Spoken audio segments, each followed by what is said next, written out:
I think I'm on. My mic is on. Yours is on. Let's turn Can this. they hear me? Can you hear me? Yeah, it looks like yours is working. Okay.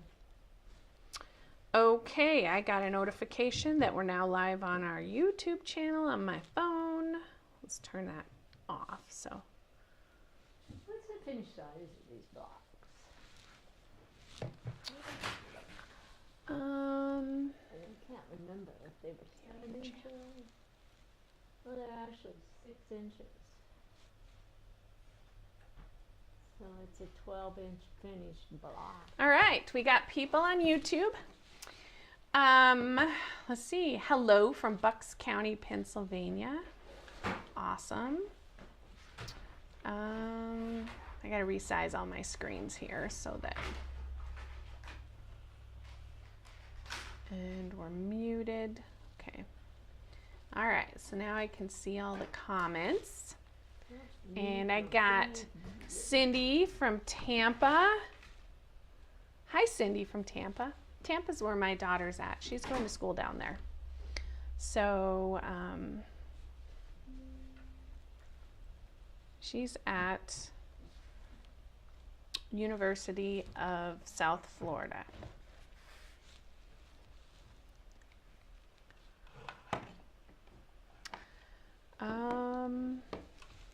All right, I'm trying to figure out what view we're on. Okay, you're on me. Transition to Judy. I'm just double checking the cameras. All right.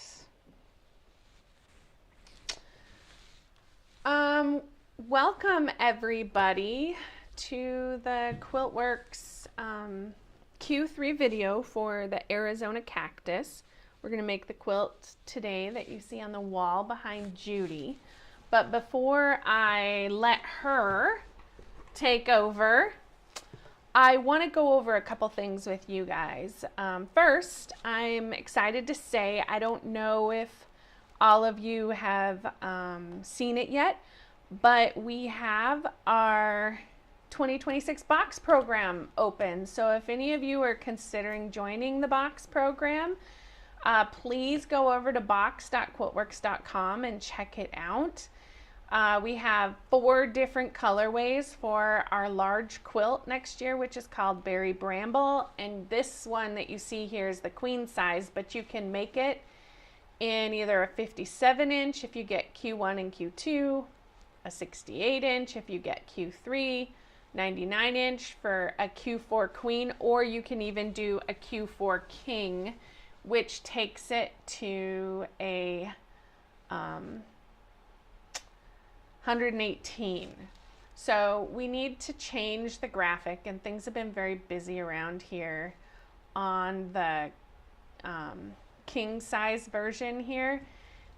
You do not have to order the queen and the king, you just have to order the king, and that will give you the queen size pieces as well that go in the center. So I'm gonna have Elise update that graphic for us so that it doesn't confusing people, because I've had a lot of people ask that. But we've been very busy because we're getting ready to leave for Quilt Market.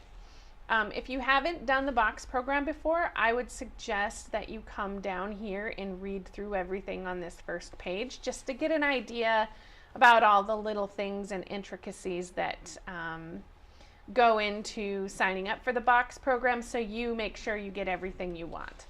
And then for the small projects, we're excited to let you know that we are going to be doing the wedding ring series in Q1 and Q2. So first, we're going to teach you how to do the arcs with a little table runner called the Wedding Ring Table Runner, which is not currently on the market. We had this, I don't know, 10 years ago as a project, and we're re-releasing it for the box program. And then in Q2, we'll teach you how to do the stars and how to assemble our wedding ring series quilts. And that we'll do that with the Wedding Star Table Topper. Then we're gonna do a fun leaf project with the tea leaf table runner. And then we have a new pattern coming as part of the box program called Moonlit Currents. This uses some papers from some other projects that we have, specifically Stormy Seas Table Runner. Some of you might have even seen a pattern called A Touch of Spring. This uses a lot of the blocks that are in both of those projects, and we've remastered or redone the layout, came up with a new idea here, and we're going to be releasing that as our Q4 box program. So one new thing we have with this year's program is some people have wanted to participate in the large box program with the colors and the kits we've provided, but they didn't really want to get the whole box program. They just wanted kits. That's really hard to do. It's easy to do with the small boxes because we get the fabrics, we can release them, like delivery happens, ordering happens kind of along the time frame for when each of these projects come out. But for the big projects, I have to order all that fabric in way in advance. So we actually have the whole big project orders coming in November. So that makes it tougher for us to plan for extra kits if we're reserving them for box program customers. So this year, we're giving you the option to order large project kits. This would just be a kit. It doesn't have any of the extras that go into the box program, so it's basically just a way to pre-order. It all ships at once, so it'll all ship in February with the box program, and it's just another way for people to participate. Some of our international customers have requested this option because then they would only have to pay for the shipping one time and they could still participate in all of the videos and everything. So it makes it a lot more affordable. Like I said, it doesn't come with the extras. It doesn't come with all of the extra little things you get with each box, but it does make it so you can choose one of these kits and participate in the program with us. So if you're interested in that, that is a new part of next year's program that we haven't offered before. Otherwise, it's similar to this year where there's kits, there's extra fabric bundles that you can purchase, you can choose backing with each project, so definitely go check it out. If you still want to sign up for some of 2025, we have Q3 and Q4 last call projects. After this week, we will take the Q3 Arizona Cactus off, and then we'll just be focusing on Q4. So anyway, you can still get in on the last little projects for 2024 also.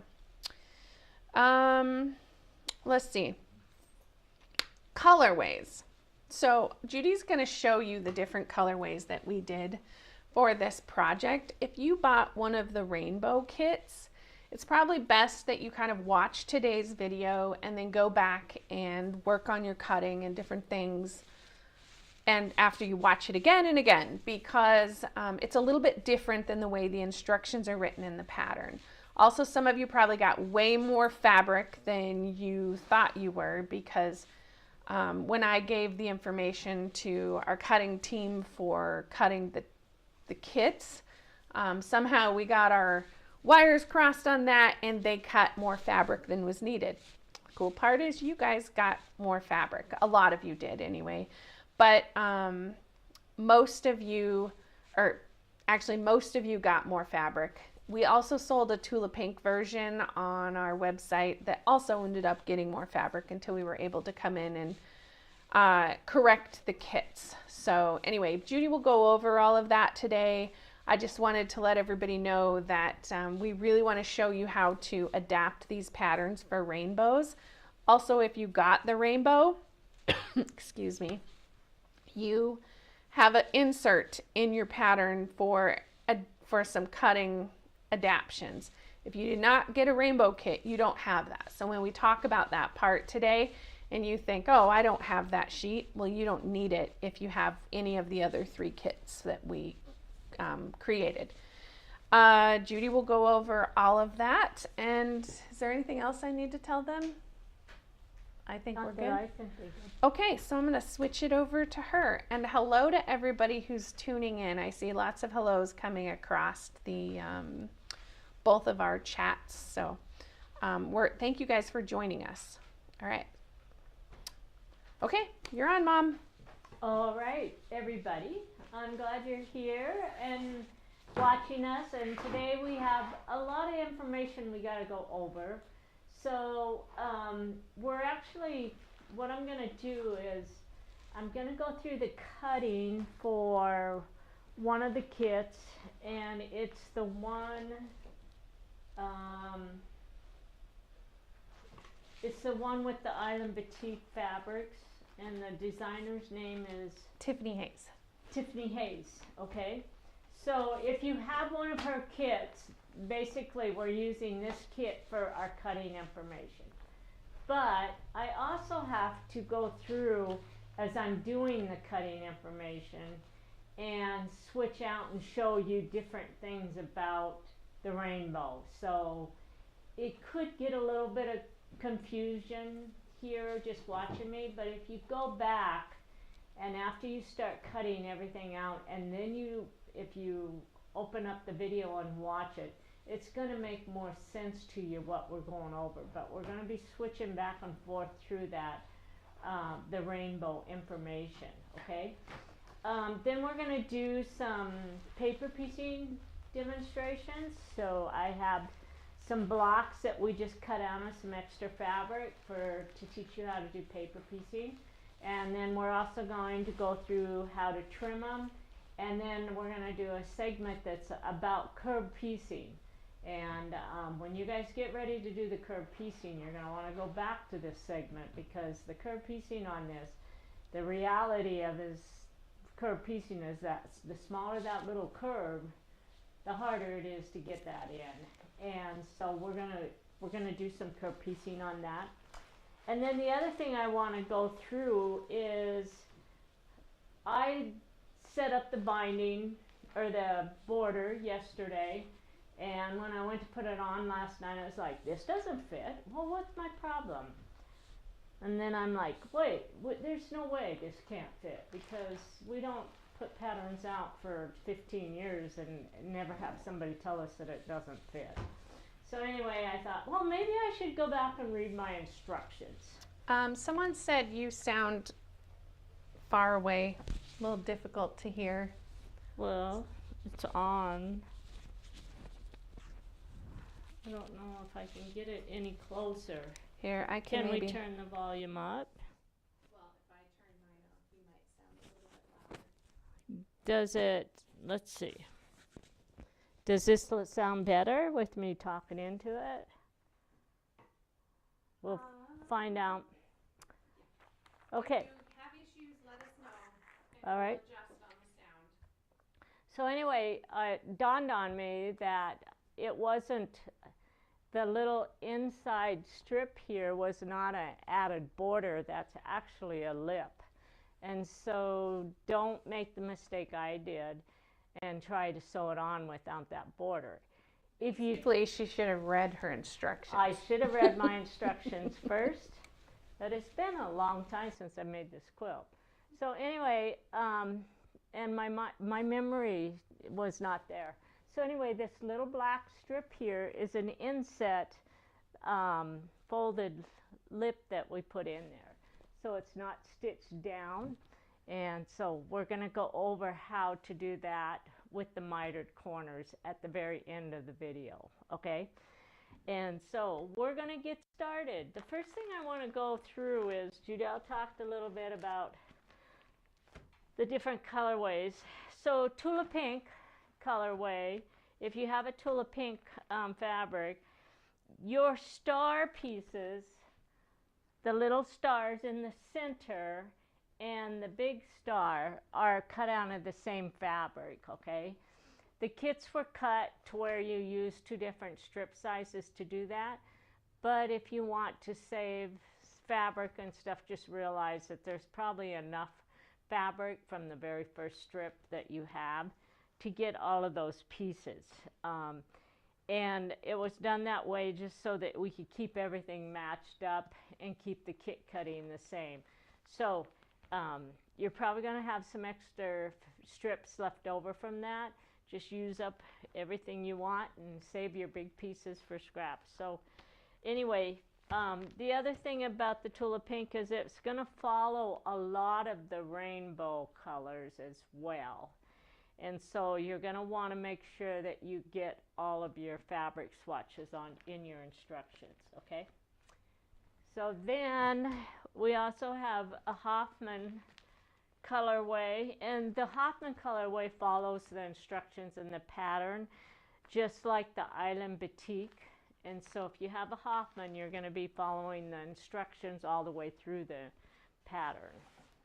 And then if you have the green pattern, it's actually a green version, and this was done out of one of our fabric lines, okay? If you have the green version, then you need, this one follows the instructions in the pattern as well, okay? So you'll follow those, okay? And then we have Tiffany Hayes fabric collection from Island Batik, and that one we're going to work with today, and then we're going to work with the one that's behind us as well. All right? So I want to mention something too. Normally we do a little video for our stash busters that are in the kits, and we have literally been from one event to the next, and we're leaving early in the morning to go to Quilt Market. So when we get back, we will get the little stash buster for Dizzy Dresden filmed and move that project forward as well. But we have not had time to focus on that. So okay, so let's start and let's do a review on the pattern, okay? So on page 1, it has all your general information, and it tells you what's in your pattern as far as foundation papers. So you need to pull those foundation papers out, and you're going to cut them and put them into the bags that it's talking about putting them in. And I don't think that starts for a few more pages. And then we go through a lot of the cutting information and the techniques that are used. And so the one thing I want to go over, so if you look at techniques used, we do have floating points, we have stacking techniques, and we have cutting techniques, okay? The other thing I want to bring up is it talks about smart corners. So we've used this block in several other patterns as well, and sometimes we need those smart corners. So you do have smart corners on your blocks. But if you're doing this quilt, you really do not need to cut all of those smart corners because all the blocks are square. And so what I would do is just not cut them. It'll make them a little bit easier to get them matched up at the top. So just think about that. If some of our other patterns require those smart corners because they're added on to different shapes of blocks. So anyway, if you're doing this one, you really don't need to cut those smart corners, all right? And then you have your purple thing. You have a definition of your common tools, so you guys can read through that. We're actually going to be using our repositionable glue today, and we're going to be using our fabric glue pen today, all right? Then let's see, template layout sheets. It just talks about what your template layout sheets are.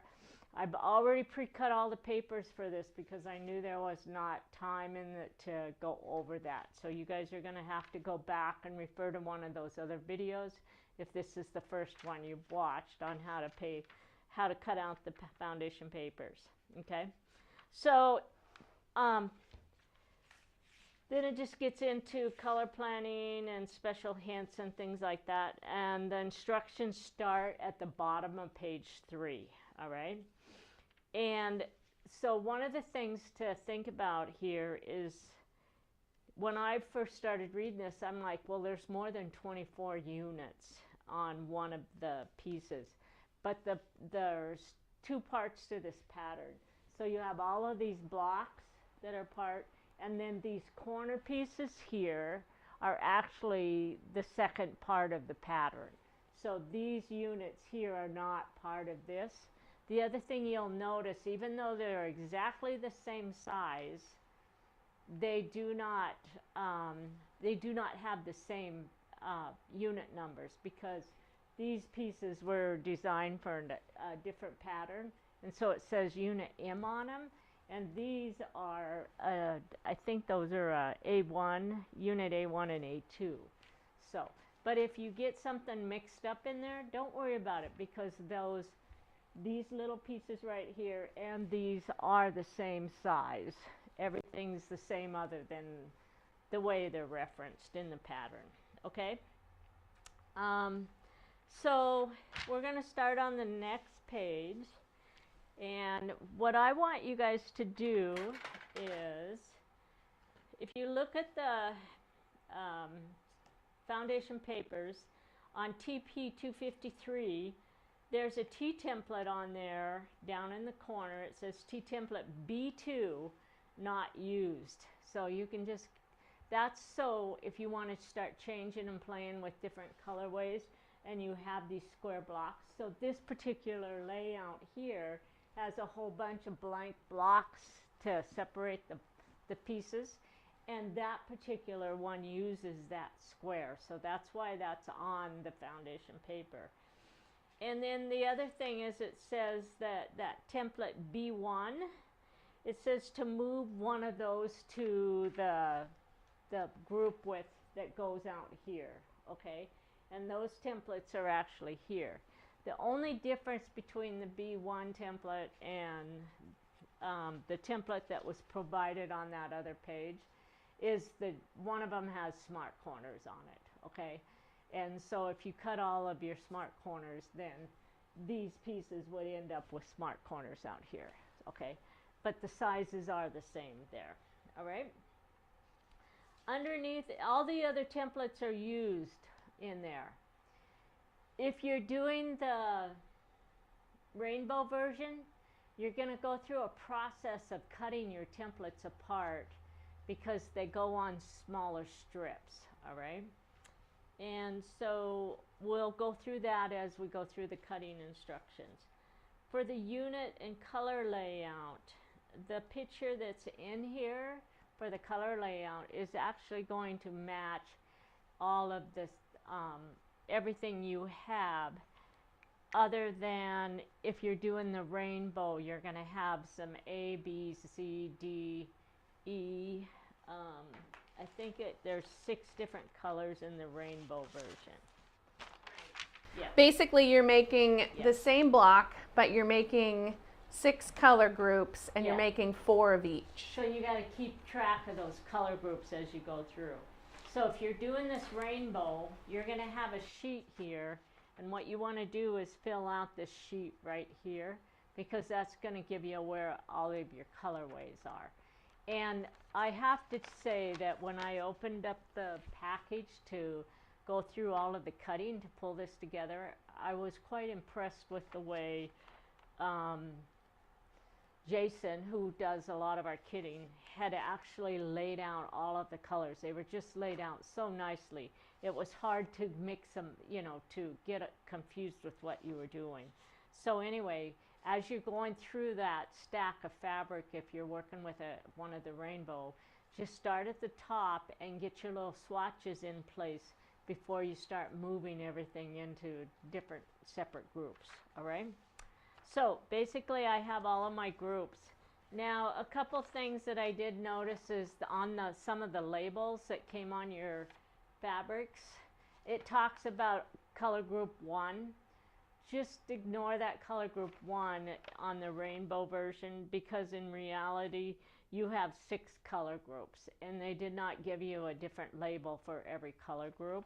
So we should have changed it to say group 2, group 3, group 4, but we forgot. Yeah, but only one of the labels had it on it. So just ignore that where it says color group 1. And what you want to read on those labels is it actually tells you that it's the red color group, the orange color group, the yellow color group, the green, and the blue and the purple. So the labels have that number on there. And all you have to do then is just put your fabrics in here as you're going through. So it's easy to tell which ones are always the red, because if you read the label, it's going to tell you that's part of the red color group. All right. So there was no confusion with that. So the other thing that I want to go through is, I want you to, before you start cutting, it's a really good idea to go through and do some reading. All right. So I did find one little mistake on this handout for the rainbow, and basically it's just in a title, and it's on page 2. It says cutting instructions, bag A2, unit A2, and then it talks about the background fabric. And anyway, in the title that got brought over, so just cross out the background fabric. I'm going to put it right here, and just go to what's underneath that, and that's accent template layout sheet fabric A4.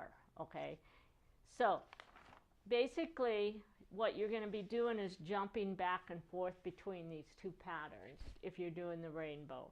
So we start with the background fabric in the book, and it's going to be the background for these little pieces. Okay, if you're doing the rainbow, you only have, that's the same white fabric all the way through, right? And it is with all of the patterns. So all of those little, the little pieces, the background is the same color. And then when you go from to the next part, it says unit A1 accent spikes, and it has fabric A2A, B, and C. What those pieces are these little tiny spikes in that center block. And what you're going to do is, if you're doing the rainbow, you're going to come over here and jump on this sheet, and it's going to give you all of the stacking information on this sheet for that one, and the cutting information. If you're not doing the rainbow, you're just going to follow in the pattern. So what I did is I highlighted this area, because that means that if I'm doing rainbow, I need to run over here and follow these instructions. Then we get to the next part, and it's the same thing. We start with the background, which is the background cutting for all of the patterns, rainbow and everything. And then when you get to the spikes, then you're going to, if you're doing the normal one, you're going to follow the instructions in this book. If you're doing the rainbow, we run over to this one. And that's where it's going to start telling you to cut your templates apart. It's going to show you diagrams on how the the layout sheets, instead of using the layout sheet, you're actually going to cut the pieces apart and lay them on your strips. All right, and that saves you lots and lots and lots of fabric there. All right, so then we go back over, we're going to turn the page to page 6. And again, all of this stuff on page 6, if you're doing the rainbow, you're going to be back over to this sheet. So you need to keep this sheet with you, because your background cutting is in the booklet, and all of your spikes are on that sheet. So hopefully that makes sense for you. After we get done with that, then we go through all the paper piecing instructions on the block, and then on page 8, we start with the outside units, and those are our square up blocks down here. And so if you're doing the rainbow, these are all the same color, so you're not going to go back. You don't have to use this sheet anymore. You're just going to follow the instructions in here for the M group. All right, so then when you get to the last page, it has information there about the curved piecing, and we're going to do a demo on there. And it talks about clipping the inside curves. And this is an older pattern, and since then, whenever I have you guys clip something, I put these little marks on there. But because this one was designed 15 years ago, I didn't put those little clip marks on them. All right, and then it has all of your color layout in here. Okay, it tells you where all of the pieces go. And if you're doing the rainbow one, you need to follow your picture, and so that you can get all of your colors. So you have this picture here, and it's really easy to figure it out. We have the red in the center, then we have our yellow, orange, and green blocks go like that, and then we have the purple and blue blocks on the corners. So, and I'm just checking to make sure I did it right. And look, you guys, I'm so proud of myself. They're all in the right order: yellow, orange, and green. All right. That's a big accomplishment. That is. For this week, that's really a great thing. So, okay. So then, when you get to the border, oh, the other thing it has here, and I love this part of the pattern, is on page 12, there's pressing instructions. And those pressing instructions, so you sew this up into rows, and basically you're going to press this seam this way, this one goes this way, and this one goes this way. And so if you pay attention to those pressing instructions on page 12, then you'll be able to take and pick back a seam there, and it'll go together just like a 4-patch where all your seams will fold open, and or not fold open, but press in opposing directions on your blocks, and it really takes the bulk out of your pieces. So it's really nice to have all of these pieces folded in different directions. So pay attention to those pressing instructions, because this is we don't have very many patterns out there that have this layout of pressing, and it's my favorite way to press block quilts. All right. So then on page 13, this is the border information that I did not read, and I had to go back in and read it, okay? And it is a mitered corner. Now the instructions on here are set up for actually doing a mitered corner, but what I want to show you is I actually just left this seam open right here on these corner blocks, so that I'm really not mitering the corner, all right? And so we'll go over that. And then the rest of it's just more information. Okay, so we kind of gave you an idea of how the pattern's laid out, and now we're going to go back and start with the cutting, okay? So we're going to make room on my table. And we're going to get these pieces done. The other thing that I am going to suggest is I have a bag of a whole bunch of little swatches and stuff here. If you are doing the one of the rainbow, these swatches are really going to help you. If you have to put it away and come back a month or 2 months later to finish it up, put the swatches, glue the little swatches on your foundation papers as you're doing your cutting, because you're going to set up the groups, and you're going to do 4 of each color of the 6. There's 6 colorways, and you're going to do 4 blocks of each one, all right? So I really think that's a good idea there. Let's get rid of that. We don't need the backing. Okay, so we're going to set these aside like this. We're going to put our instructions right to the side, and we're going to pull out this. Now, I already went through and cut all of my strips and stacked everything for the cutting demonstration. So we don't have to, you guys don't have to watch me do all of the stacking. So If you got a pre-cut kit, that step was done for you by us as well. yeah, well, some of them you still had to do some more cutting on. So anyway, we're going to start with fabric A1. Actually, I also have all of my templates and foundation papers. So I have 2 bags here. One bag is for my A1 units right here. I have a bag for my A2 units. I have a bag for all of the template layout sheets for these units right here.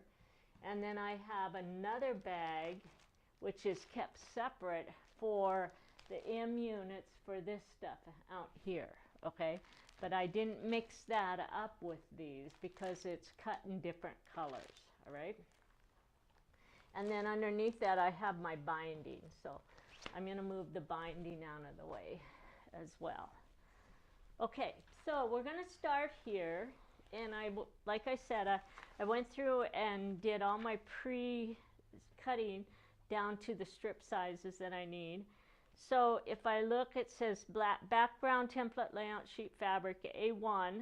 I need 3 4.5, actually 3 4 1/4 inch strips. Okay, and then we're going to take the layout sheet, which these layout sheets don't have numbers on them, they just have the template names. And so we're going to get our layout sheets on them. And if I look, it tells me in my instructions that I'm using the background unit A1 template layout sheet, which is this one. It's 4.5 inches with this set of strips. So we're going to just clip that on there to start with. Okay, and then we're going to go to the accent spikes. All right, and on the accent spikes, we're going to have to make a little bit more room. That's these pieces, and there's 3 colors here. There's an A, a B, and a C, and those pieces are actually done out of these little tiny rectangles, and you just set them on here like this. So we're going to actually clip those onto this, and we're going to set this aside. And now we're going to jump to the rainbow version. So for the rainbow version, my background pieces are the same color, and I have them all stacked underneath here like this. And then on the strips for this, I have them all stacked on top of each other. And in my instructions, it actually tells you to cut 4 pieces from each strip. Got to figure out where there we go. So see how I have them stacked? And then it has you separate everything. And what I kind of decided to do was to save a little bit of time and keep everything organized. I actually took all of my strips and have them stacked. And I can't cut through all of them, so I'm going to move them into 2 piles. So I've got my purple, blue, and green in a stack, and then my yellow, red, orange, and red in a stack. And then we're just going to take these templates like this, and I have lots of fabric left over, so I don't need to worry about accuracy or anything like that. So we're just going to take our ruler, and it doesn't really matter what ruler we use. Let's use this little one here. And I'm just going to take and just get an idea about where I want to cut that. And I'm going to lay the ruler across the 2 stacks and cut my first set. And then we're going to do another set. And then we're going to do another set. And then we want 1 more set. Okay? And so this is all left over. And I'm just going to clip it back together. Okay. And now what it tells us on this sheet is how to set up the colors. Okay? Because I actually stacked them in the order, basically now all I have to do is just take and set it up like this. So there's one of my colors. This one is the second color to the red group. So I have my lightest, my medium, and then this is my darkest piece to the red group. And then I'm just going to take those 3 pieces and I'm going to clip them together so that when I'm ready to start sewing these, I have them all set up. So we're just going to put them there like that. And then we're going to do the same thing. So we have our orange.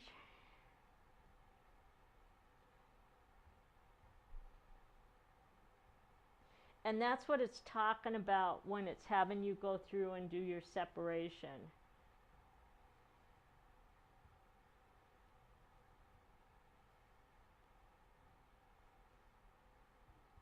I'm going to separate the yellow, and then I'm going to just clip the rest of them.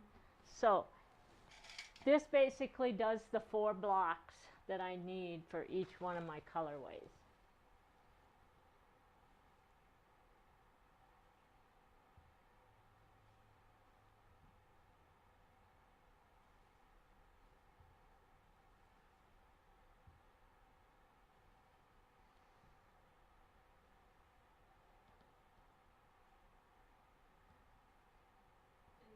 Notice that one of the things we did to save yardage for the rainbow is we cut those out. We turned the template and cut it out of the 1.5 inch strips instead of the 3 inch strips. So if you do a rainbow quilt, that's something you can do anytime, is change the direction of those templates to try and conserve some yardage. So on this, I'm just going to put the rest of them in there because you guys don't need to watch me separate all of them, all right? So then now we have everything we need for those little pieces in this bag, and we're ready to start sewing. And we're just going to put that bag down there, all right? So now we're going to move on to the next one. And it's the cutting instructions for my background. So if you're doing the other layouts, basically what you're doing here is you have a bigger piece. You have big pieces here. And this is 8 3/4 inches. And this piece, this block right here, this is template layout sheet A2-2 and A2-3 is clipped onto this.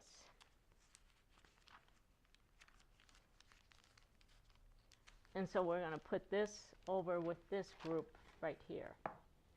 And then the next piece underneath it, if you continue reading, is the next template layout sheet that goes on the rest of it. So the pieces you got had enough fabric in them that you had to cut one 8 3/4 inch piece on it, and then you had to cut another 5 1/4 inch piece on it.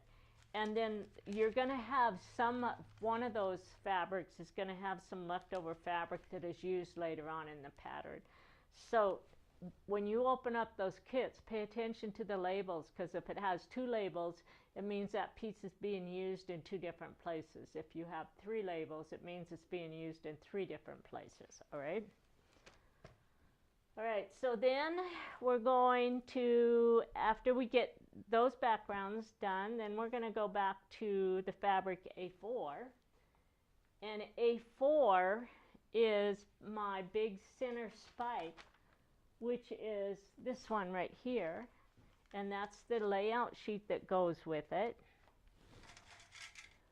And if you've never used layout sheets, you're going to love the layout sheets when we start cutting these in just a few minutes. If you're using the rainbow, then you're going to switch back to this page right here, this sheet, and you're going to pull out the strips, the fabric that you were given, and you're going to take, and it's going to tell you to cut 1 3.5 inch strip from each of those 6 colors. And then what we did is we just cut the template layout sheet apart, okay? And just look at the picture, and I'm just going to lay this one out for you so you can kind of see how you do it. And all you have to do is just take this and cut 4 stacks. Will you move it forward a little? Yeah, I will. You can't sort of a little bit off the screen. Can you see it? Yeah, now you can see. So all you have to do is cut that layout sheet apart,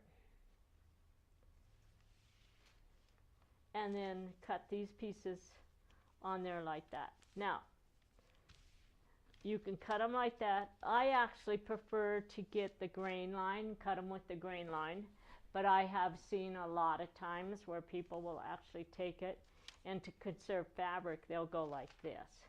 So you guys can actually do whatever you want to do. I actually like them being on grain line, but it doesn't matter one way or the other. You can set it up however.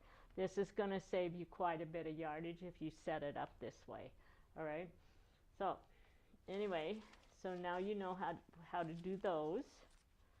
And we're just going to clip those pieces back on. And we're going to put these back in the bag.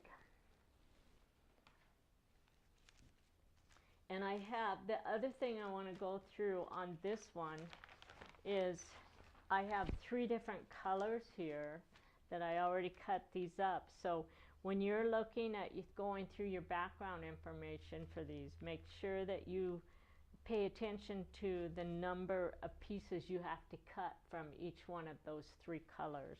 And we'll go over that with this when we go back to do the cutting. Okay?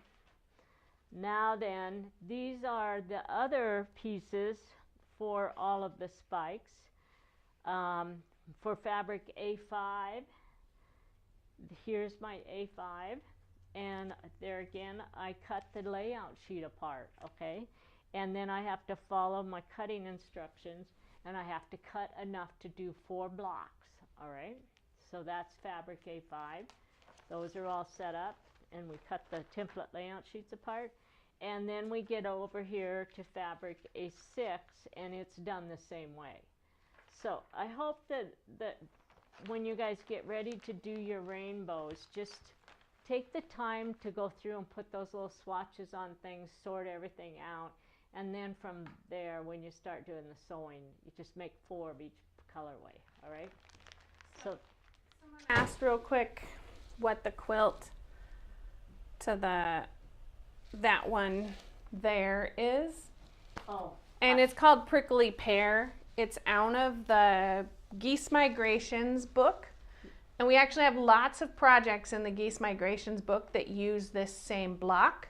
So if you have that book or whatever, there's a lot of projects that use it in different variations. We also have a table topper called the Cactus Flower Table Runner that uses it as well. I'm trying to think if there's, I mean, woven, or the Woven Ribbon Table Runner also uses it. And then we have some older designs that some of you may have in your stash that have used this block in different layouts over time. So it gets used, it has been used a lot throughout different publications. It's a 6-inch block, and so, you know, if you put 2 of them together, you got a 12-inch block. But there's just so many ways you can just set it up, and it's actually a really nice beginner block. And even the curved piecing, once you figure out how to do the curved piecing, it's really easy. We have it in a charm element also. Yeah. So there's lots of places you can get it, and you'll encounter this. Yeah. All right.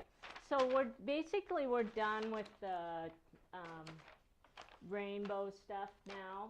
Okay. So I think you guys will understand when you get into that how that rainbow works. So let's continue with this. So for the regular pattern, my fabric A5, this is actually, it's listed as an A5A and an A5B on the labels, but it's actually the same color in your patterns, okay? And I think the reason is because she probably separated out some colors on some of the pieces, so that's why you have an A5. This is the template for it.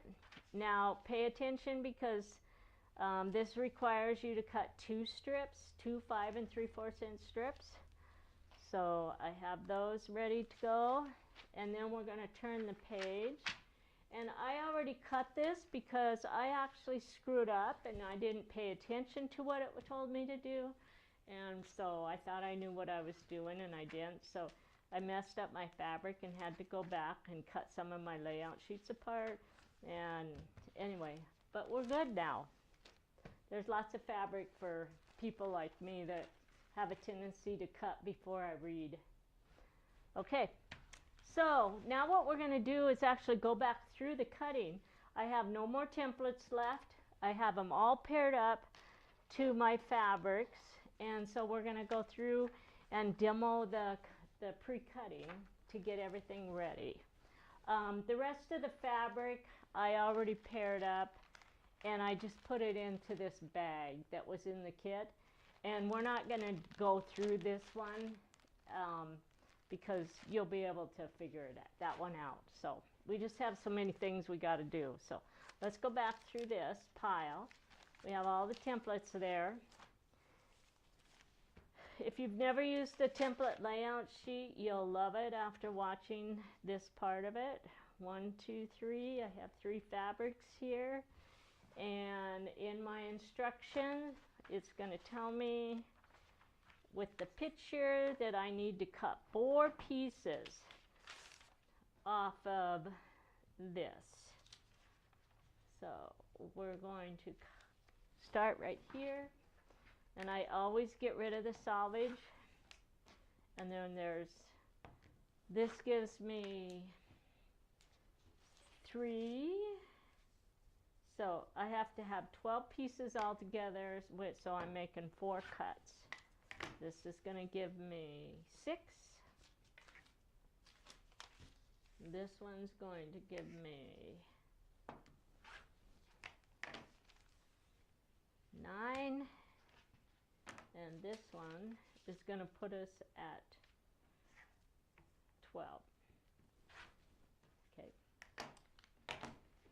Each one of my layout sheets gives me enough to do 2 blocks, all right? So I have 12 pieces, rectangles underneath my template layout sheet. And then we're going to just take this and we're going to clip it onto this.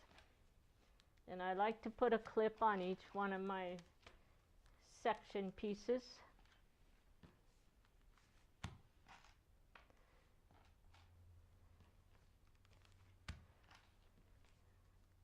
So I need one more paper clip here. So this is the only one I'm going to actually show you the cutting on all the way through it. But we're going to take this one, and I like to use my add a quarter ruler because I can balance it with the lip right over the top of those paper clips. And we're going to start cutting. So basically I cut this on line 4 to show you. So the pieces here are for 1 unit or for 12 units, and these are for the other 12, okay? And I'm just going to go through the cutting on one of them. So this is cut line 1. This one is cut line 2. And this one is cut line 3. So I now have all the pieces I need to cut to make 12 blocks. And if I cut these, I'd have all the pieces for 12. So I'm going to go ahead and slip these in this bag for now, because I really don't like to cut those apart until I'm actually ready to set down and sew. So now we're going to take these pieces right here, and this one tells me that I need to cut, it has all my spikes, and if I read this, it's going to tell me to stack all of the rectangles. So in my instructions it says to cut 4 3.5 inch by 10 inch rectangles from each color, and I have 3 of the colors. So the first thing we're going to do is I'm going to get rid of my salvage at both ends, and then we're going to open this up. And I think I got rid of my salvage last night, so hopefully I didn't screw up my little pieces here. So it says to do 10-inch strips. So we're going to do, let's go this way, measure from here. There's 20 inches. And then we're going to fold this over. Oh, we have lots. Okay. So we're going to go 10 inches. And this is where I make mistakes because I don't read directions. I always assume I know what I'm doing. So then we're going to cut another 10-inch one. And we're going to cut another 10-inch one. And then we're going to cut the next 10-inch one.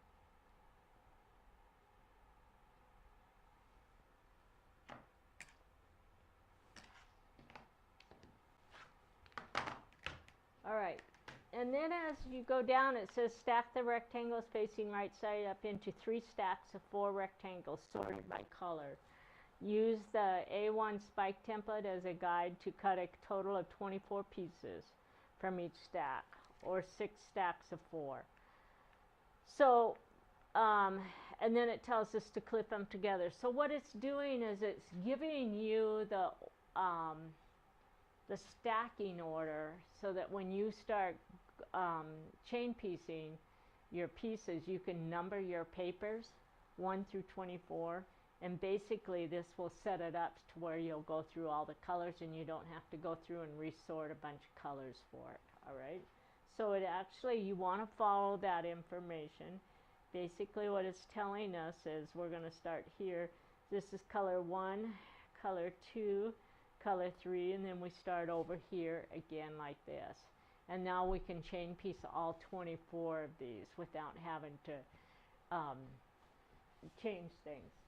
Now on this one, we have the first color of all of our pieces is going to be the purple. So we actually want to get these set up with the purple, because it tells us color A is on the top. So this is color A. So I'm going to go ahead and we're just going to put all of our purples together. Okay. And then it tells us that we have B is next, which this is my color B.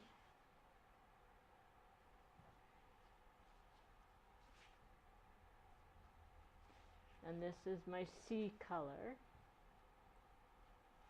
So it wants you to actually stack all of these colors together, which we do. Okay.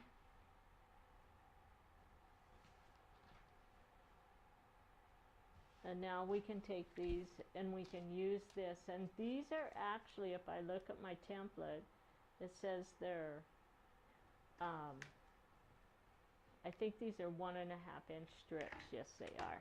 So we're going to just take these and quickly cut them into 1.5 inch. I have a, there we go. There's 1.5 inches.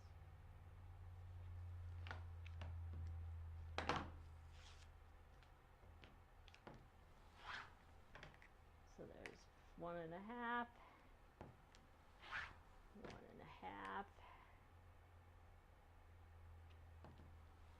1.5,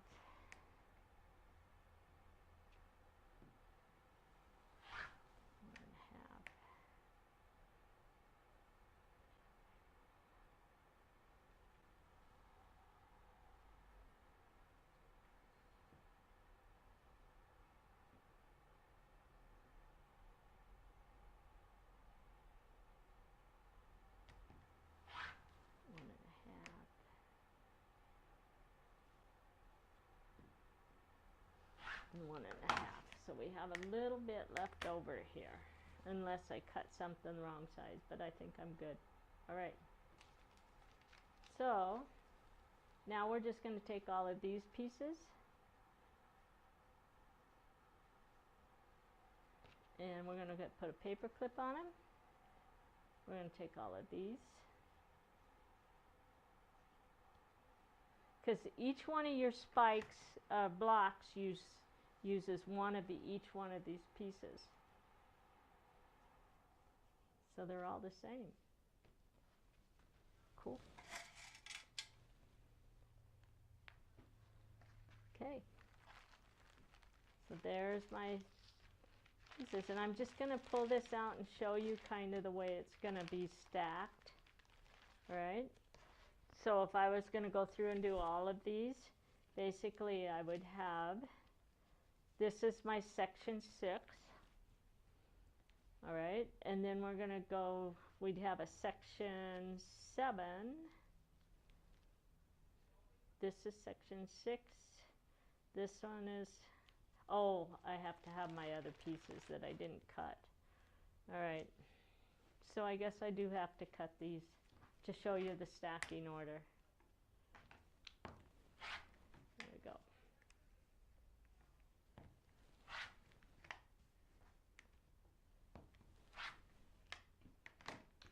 there's my section 7. So we have section 7, and then we have 24, section 6. And then it tells me I want section 4, which is my spike. And that's where we have to look at our pieces. And I think, just looking at this, my very first one goes here. And because when I look at my units, yeah. So my A piece, this is actually my B piece right here, A to B. So that's that piece.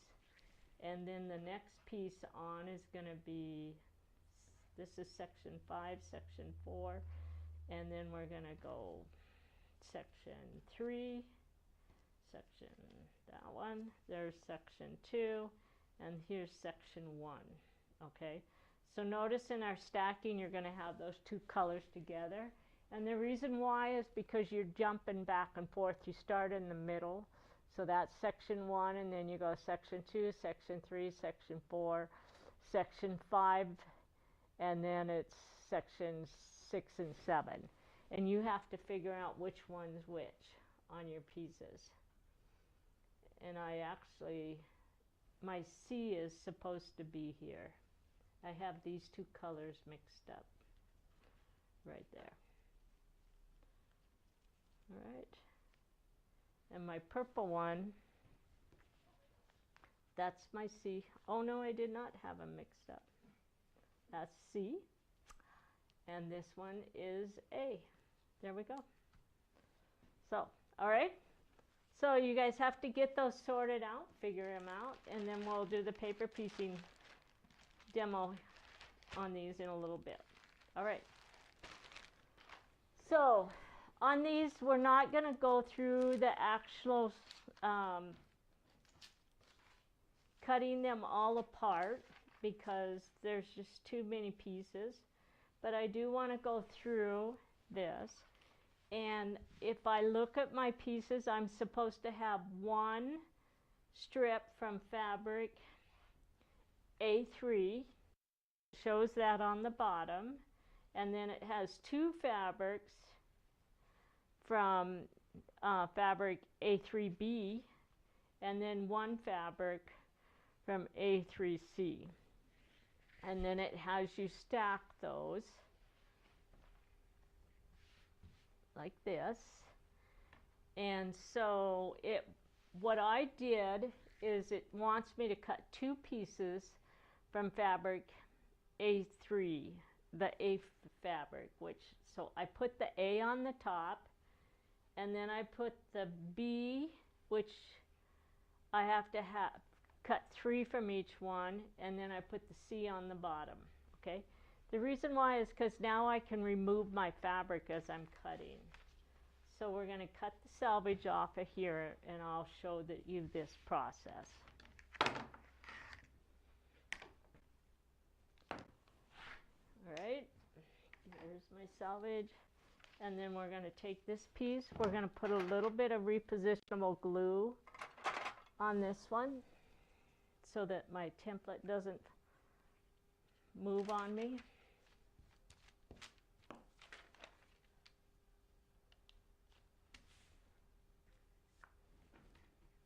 And so I'm going, if I read through my instructions, it tells me to cut 2 pieces from the first group. So that gives me 1 piece from my first color, and this gives me 2 pieces. And then you're going to remove that piece of fabric right here.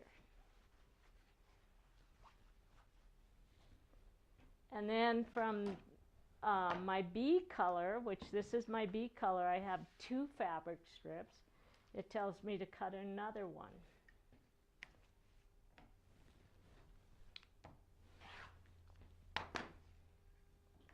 And then we're going to remove those pieces. Now you kind of look at it and you go, well, why didn't I just cut up the whole strip? And the reason why is because I couldn't get 6 from one strip, so it forces us into having to go to a second strip to get the rest of it. If you guys decide that you want to cut up all of one strip and then save the other one, you can do that, but you'll have to cut them separately, all right? So this is left over from the 2 strips. And then the third piece actually requires me to cut a 4th one. So there's 1 layer there.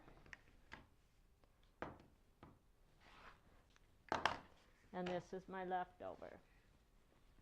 All right, so when I'm done, you should have 2 pieces cut from fabric A1. So what I'm going to do is take this and we're going to separate it.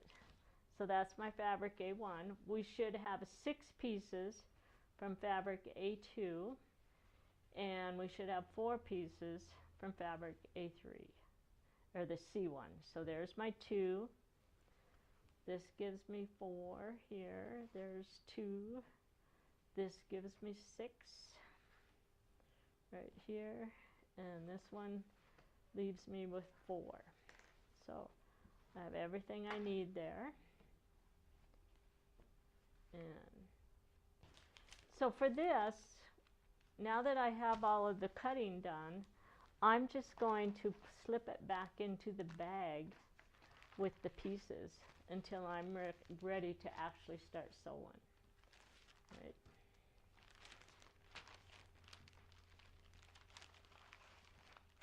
We're going to set that aside.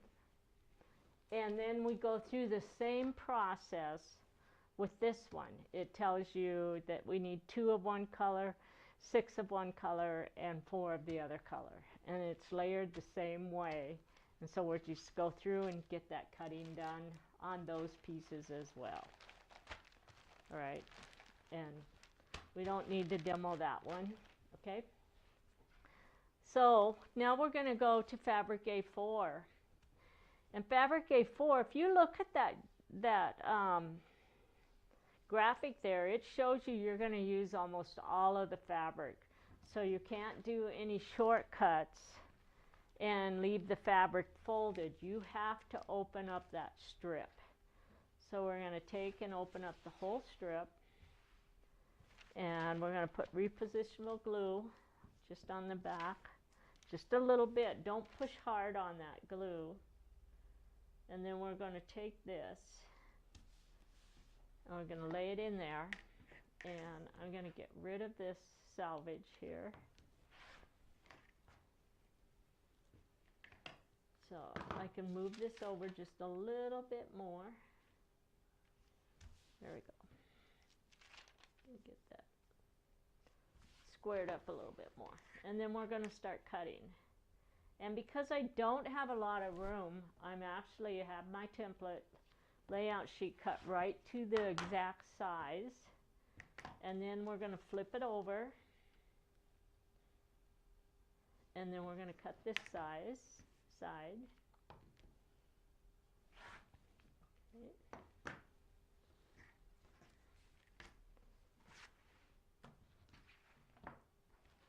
That gives me 2 pieces.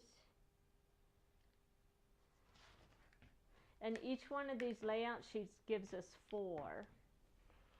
That gives us 3, and we have to have 6 pieces underneath this. So this puts us at 4.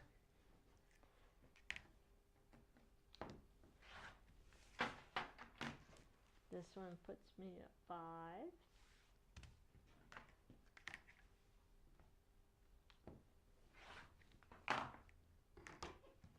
And this one puts me at 6.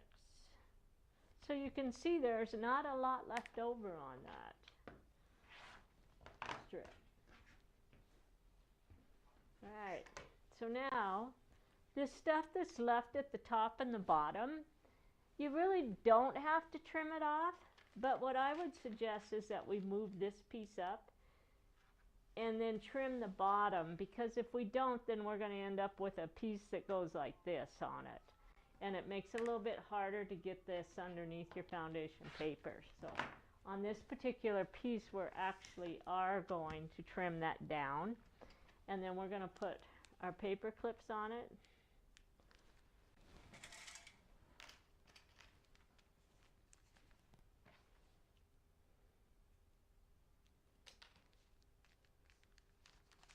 and we're going to put that into the bag. Okay.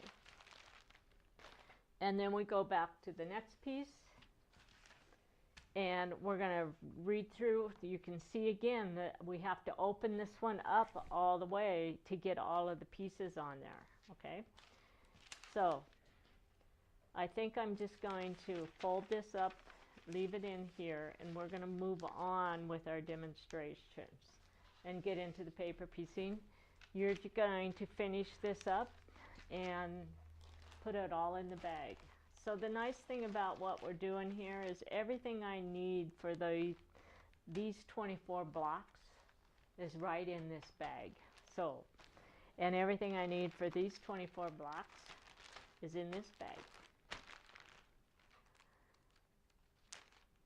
So I can come back to this later, or I can give it to somebody else and say, hey, do my paper piecing for me, all right? So, okay, on this bag right here, this is my M bag. We're just going to quickly go over this one. Just so you understand what you're doing here. So we have my fabric unit M background, and this is my this one goes here. Let's see here. Here we go. This is fabric M1, okay? And then this little strip here, that's my fabric M2, and those are my spikes, okay? So these are going to be used to make all of these. Now you're going to have several of these left over. You only have to make 2, 4, 6, 8 of these for this layout, and I believe there's 24 pieces in the on that sheet. All right, so these pieces, I'm just going to clip this together right here so that I don't forget which ones are used with it, and we're going to put that back in the bag. Okay. And then these pieces right here, this is my binding, and this is my little strip right here for folding under there. And so we're going to put that back into this bag. And then that was your border, not your that binding, was my right? border, not Okay. my binding. Okay, That was my what I thought. border piece. And then this one right here, these pieces are actually go with this and this. So you should have 2 templates here. One of them is set up like this, okay? And then you have the corner templates. So these are your corner templates right here. Some of them, it tells you to use that B1 because it has the smart corners on it, but it really doesn't matter which one you use there for this particular quilt. Okay, so I'm going to take these pieces. This template is going to go with this strip of fabric. These templates go with this.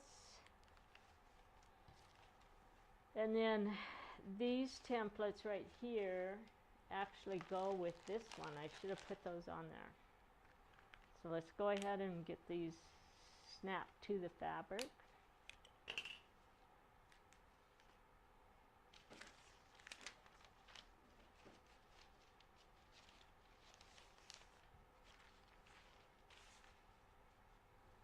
And the other thing I'm going to mention is this one, this sheet did not give you those little tiny templates on it. It just gives you a size and tells you what size to cut them on these strips right here. So don't feel like you're missing a template. We just told you what size you have to have on it.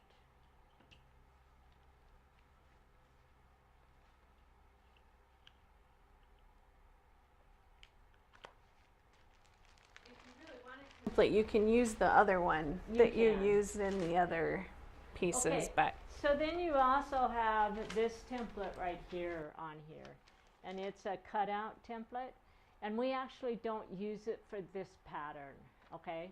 So when we do the cutout template, we actually use it if, I believe some of the patterns that were in that book Judel was talking about would use this, and you'd put it here, and then you can put little tiny circles on it. So it's a piece that's not going to be used for this one. So we're just going. extra pieces on that sheet. Yep. You could always just sew some up if you wanted to have some extra little pieces for a project and place them around. So There's lots of extras. Okay.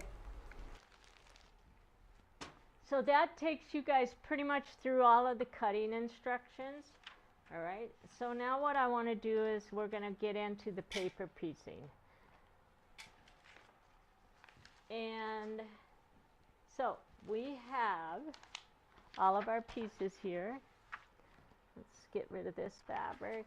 We'll put these in here. Get rid of this.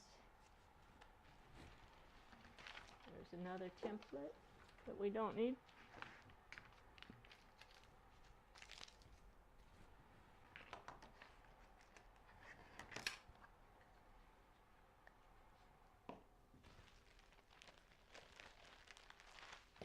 Okay, so there's my binding.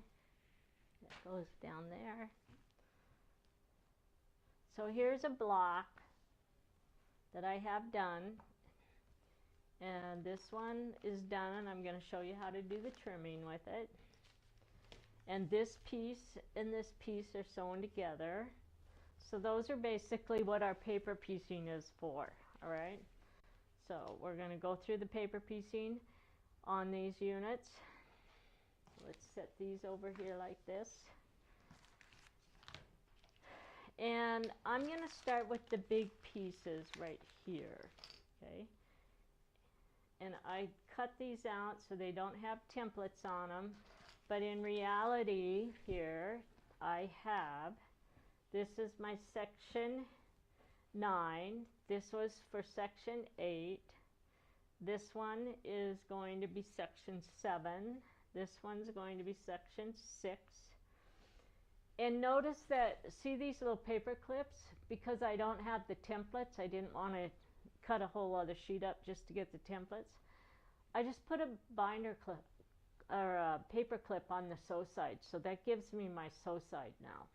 Okay, this is for section 5, and this one is for section 4. So as you're putting these together, they should all be opposing, a mirror image of each other.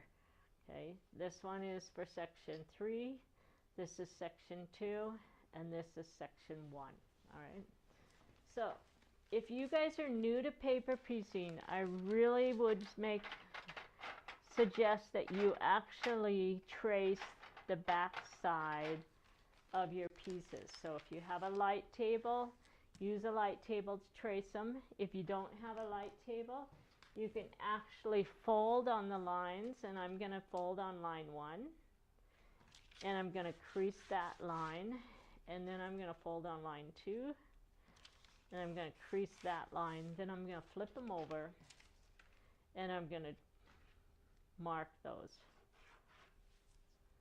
folds. Okay, now I'm going to fold on line 3, and I'm folding on the solid, actually I'm folding on the dash line, I'm sorry. I'm folding on the dash line, which is what you want to do. Okay. And that's because what we're doing here is we're marking the back. We're not doing our paper piecing, we're just marking it. So now I'm going to mark those lines there. it makes sure that your pieces, when you place them, cover all of your seam allowances. Okay. So then we're going to come back and we're going to do, that was 3 and 4, so let's do 5. And it's, I folded on the dash line, and then I'm going to do 6, and then we're going to mark that. So it's a really good idea to make sure you mark a few of these to get you going. If you don't want to mark all 24, that's fine.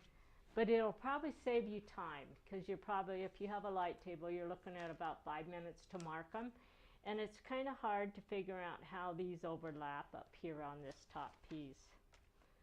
All right, so I'm going to do line 8 here, and we're going to do line 7. Okay, I want to bring your attention to line 8.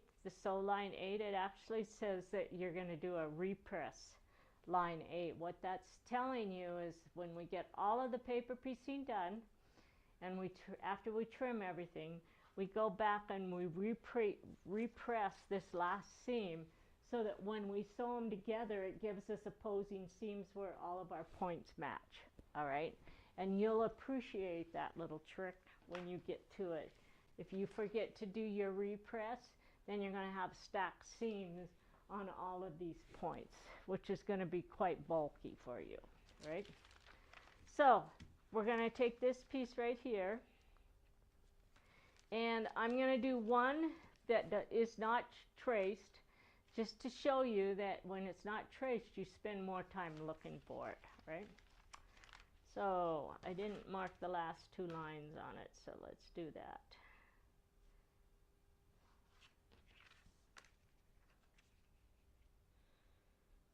So basically now what I'm going to do is I'm going to look at this, and this is my section 1. This one is 2. This one is section 3. This one is section 4, 5. This is 6. This is 7. This is section 8. And this is section 9. So now I know where all my sections are on the back side of the paper. So we're going to take the very first piece, and I'm going to grab my first piece of fabric, and I'm going to find section 1, and I'm going to make sure that my fabric covers all of my draw lines there. So if I didn't have my lines drawn, it would be hard to figure out where that's going to fit. Okay, so when you use your repositionable glue for the first section, make sure you put the glue on your paper and not on the fabric. Okay, so when you remove the paper, the glue goes with the paper. A little will stay on your fabric, but if you rub it into your fabric, it's almost impossible to get it to go through the feed dogs. All right, so now if I look and I put this up to a light, I could see that I've covered the whole area that I need to cover. So I can flip it over. Now I'm going to take this one, and I'm going to lay it right on top of that piece like that. And then I'm going to grab this. I'm going to put a little bit of repositionable glue. I can hold it up and just see a little bit of the line. And then I'm going to match this piece of paper up with the one underneath it. And now I know that I have fabric underneath all of my sections, so I can continue to stack all of these pieces, 24 pieces, if that's what I'm making, okay, and get that very first piece on. So that's why I say that to do that tracing on the back really helps you to get everything in position for the first piece. So now we're going to start here. We're going to take our fold template. We're going to place it on the solid line, okay, line 1, fold back. We're going to grab the add a quarter ruler, and we're going to trim. Then we set it off to the side, and I just like to double crease that line after I fold so it will stay folded back. And then we're going to place this one on line 1. Okay, and then we're going to place the add a quarter ruler, and we're going to trim a 1/4 inch seam. And again, I like to recrease that line. Okay, now we're going to take this piece, whoops, grab too many of them. This is my sew side right here. All right, and so I'm on section 2, and actually I think I got these backwards, you guys. There we go, because I don't have my templates. I put them on the wrong side. This needs to be here. And the reason I could tell that is because I have the shape drawn on the back. This is my short straight edge. This is the long edge, and that's my diagonal edge right there. Okay, and so we're going to pull this off, and we're going to place this down there. This is the sew side, and the folded back paper is what we call the sew side. And we're going to put our fingers right at the end of this, where this line is drawn across there, and we're going to make sure I have there. Okay, so if I actually took my fold template and placed it on that line and folded back, I have fabric under there. Okay, that white fabric. And if I look at this and I fold this back along that edge, I have fabric there. And that's what we're trying to do, is we need to make sure that we have fabric under there. If you try to match up the top here, when I fold back this fabric, I'm going to be an inch short here. It's not going to cover it. So this is one of those pieces that really teaches you how important it is to look to see if you're covering the section, and that's the purpose of drawing, is I can see exactly the size of that piece. So we're going to move it back down here, and we can go down quite a ways, and we're on. Okay, so now we're going to take the next piece, and I'm going to just offset it just a little bit off of my paper like that. And see, I don't have any lines on here, so my first attempt is to just lay it on there like that. But if I do and I match up the top, again, I'm not going to have fabric covering this edge. So I have to make sure I'm matching down towards the bottom. So what I like to do is take a stiletto, and I just quickly open this up, and I find line 1, and I poke a hole right there at the bottom of that. And now I know that I have to get that piece down about 1/4 of an inch from that top. I'm actually about a 1/2 inch on, that. Yep. Okay. So now I can actually fold this back and see that I have fabric along the edge of my paper. All right. So now we're going to take our fabric glue pin, and we're just going to lift this up. Just lift up the fabric along the sew side, and you're going to glue those raw edges. We're working with white and red, and it is cotton fabric, so you will probably have a little bit of a shadow if you don't offset that. So I'm going to bring that back here so that I can see just a sliver of the white fabric along this edge. Right here I have my red sticking over the edge, so I'm going to remove that a little bit, and we're going to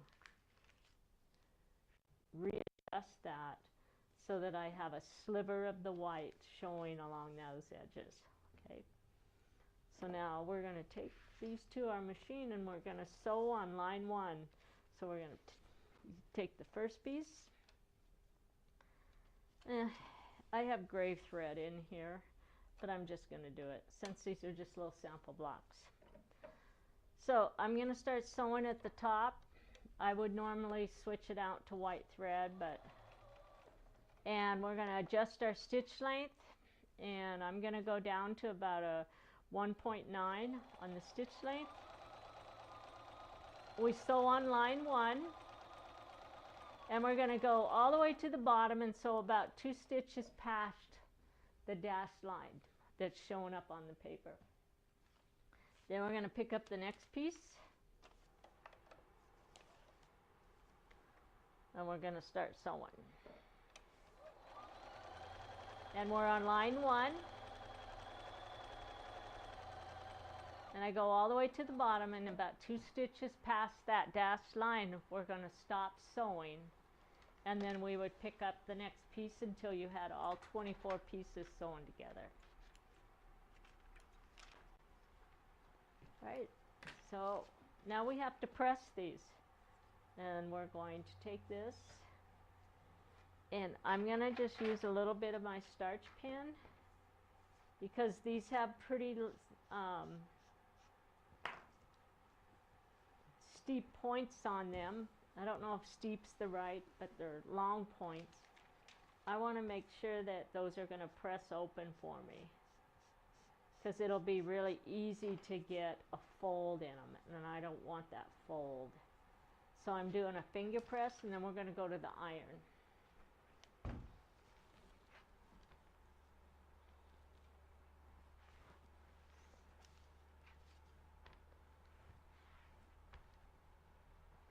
All right. So we have both of those little pieces added, and now we're going to take this one and we're going to go to line 2, and I'm going to start with the one that has my lines drawn on the back. So we're going to place this on line 2. Because we sewed all the way through, we have to hold on to the paper when it's folded back right here, and then we tear the fabric back, and so it's going to leave a hole in the paper, but this has to lay flat in order to put the outer quarter. Now we're going to place the outer quarter ruler, and we're going to trim, and we're going to get rid of that chunk of fabric there. So we have a nice clean straight edge now. Move that over, open it. Place this on line 2, which is the solid line. And then we're going to tear this back from the top here.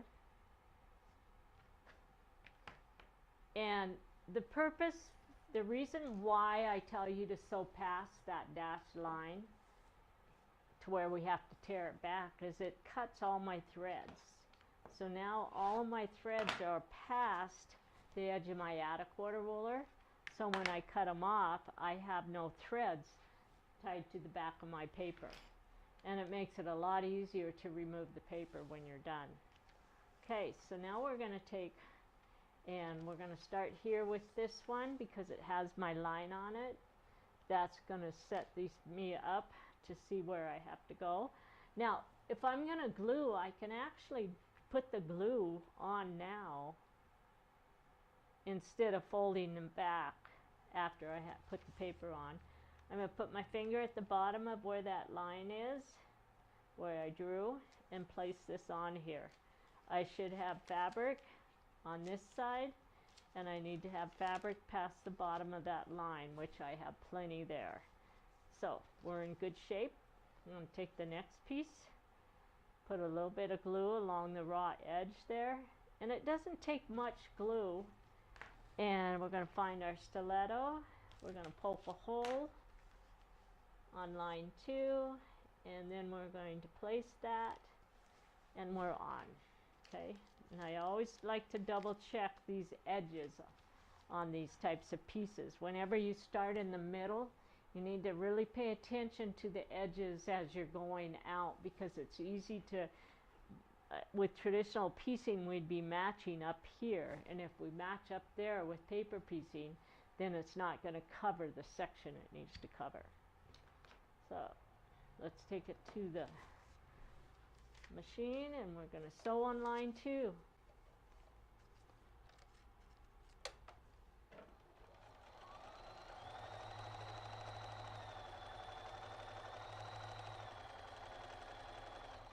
What time is it? It is 2:30. Okay. Good.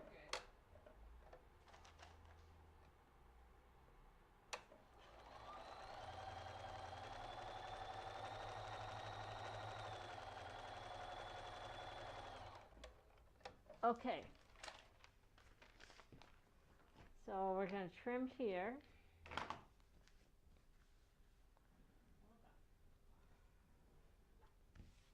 And we're going to press those.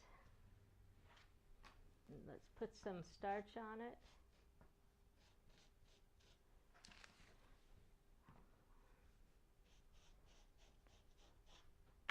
And let's press.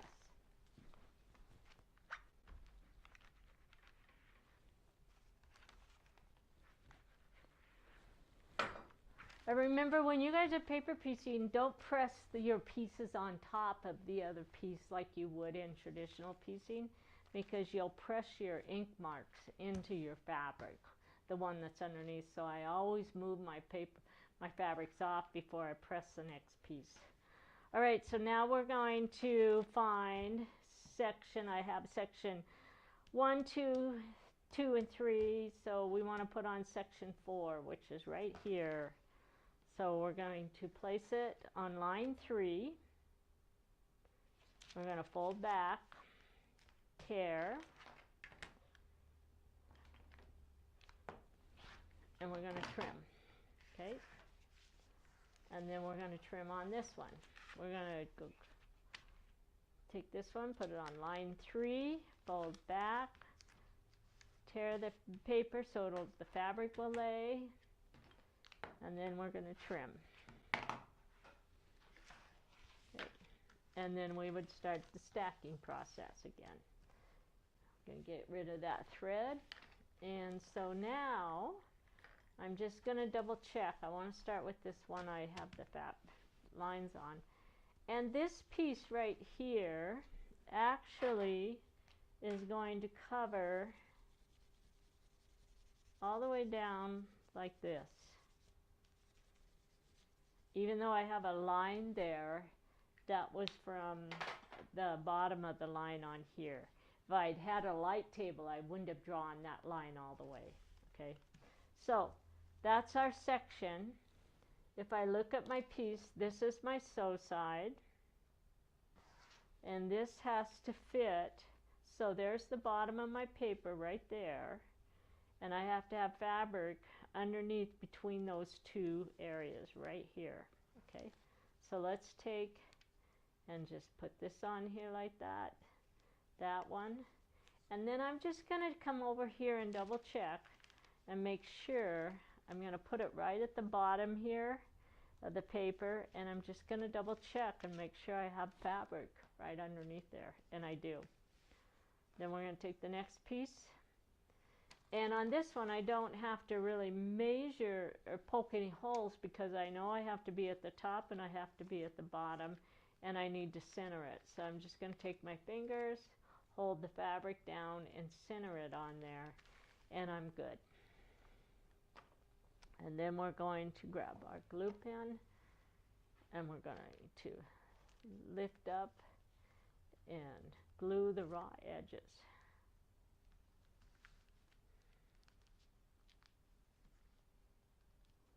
Okay. And we're going to do one more seam on this, and then we're going to move on to the next part of our demonstration.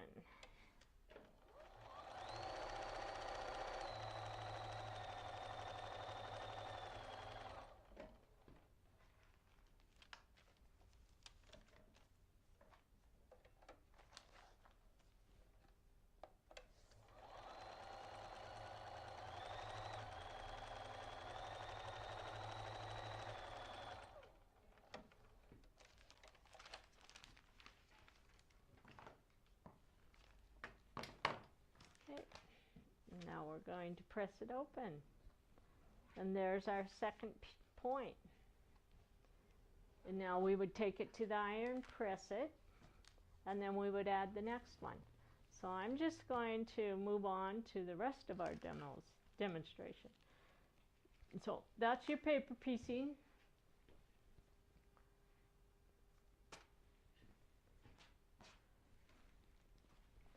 And when we're all done, we have this piece that looks like this. The little piece is done exactly the same way. It starts in the center, and then you just flip back and forth on your pieces, okay? So we're going to flip this over, and we're going to actually show you how to trim. So when I'm trimming, I really like using the Creative Grid rulers because I really like the grid on the whatever they call that stuff on the back of it. But it sticks to my paper, and it's not a friction, and so my paper's not moving underneath it. So they work great. So I like the little thin rulers. There's several different sizes that they have. And then I just take these,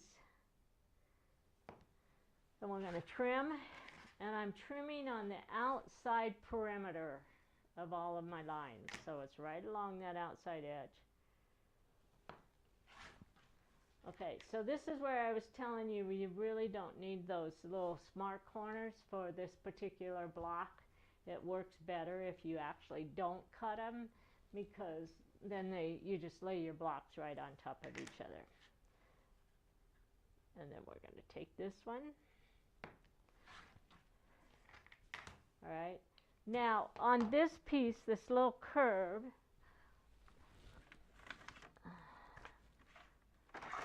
I don't think I have the little rulers, but we do have, I didn't bring them in, we do have a little set of rulers. They're not a perfect size for them, but they do help a little bit as you're doing that curve piecing. And anyway, so if you guys are interested in our little curved rulers, I might be able to have Judel show you one. But what I like to do is take a ruler and actually just take this and do that curve piecing to cut, and it's just a guide for me. All right, and I just didn't even bring them. I had to borrow them the other day. So the other thing is, this is the radius of that curve is pretty steep there, and so you may find that I use this big rotary cutter. The smaller ones will definitely work better for cutting that inside curve for you, right? Now we're going to cut this piece right here, and we're going to trim this one down.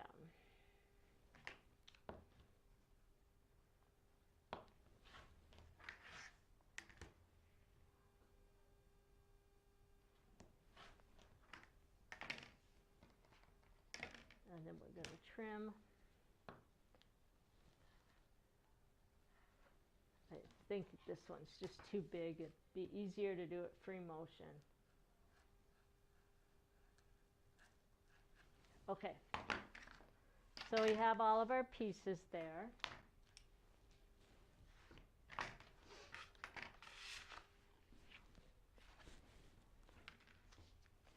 All right, so what we want to do to assemble these, the first thing you're going to do is come in and clip. And clip before you remove the paper on this unit. You're going to leave the paper on this unit, okay? So this is your A1 unit, and we're going to leave the paper on it, right? This one, we're going to grab our little scissors, and we're just going to come in here and we're going to do a series of clips about every, probably about a ½ inch going through there, maybe even a little bit closer. And definitely try to clip through that center piece there where all of the seams come down. So the reason I say clip before you remove the paper is because then you don't make the mistake of clipping too far. And it just happens.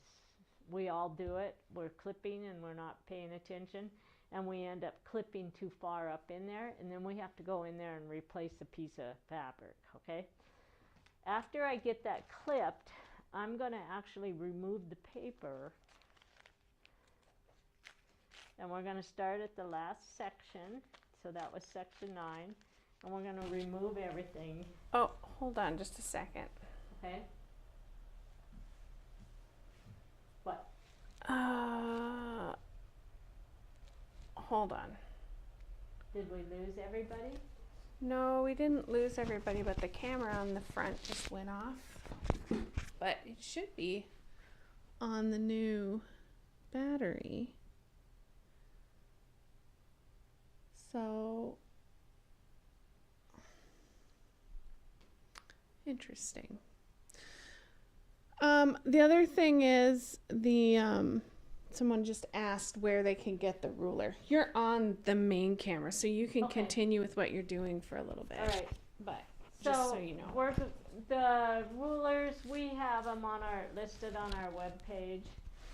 They're just a little tiny ruler, and we can probably go find one for you here in a little bit and show it to you. Judel can go out and find a picture of it.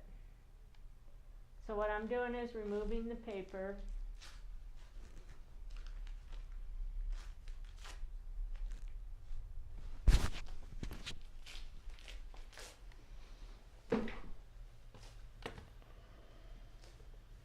Okay, we're back, I think. Hopefully that will stay.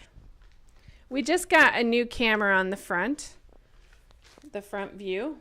And so anyway, every time we get something new, there's a tendency for problems. All right, so we removed the paper. I'm going to get rid of all of this garbage here. And now we're going to get our glue pen and we're going to get our pens ready. Notice I still have the paper on the back. And I'm going to find a flower pen. And I'm probably going to have to look a little bit for another one. There's a couple right there. Okay.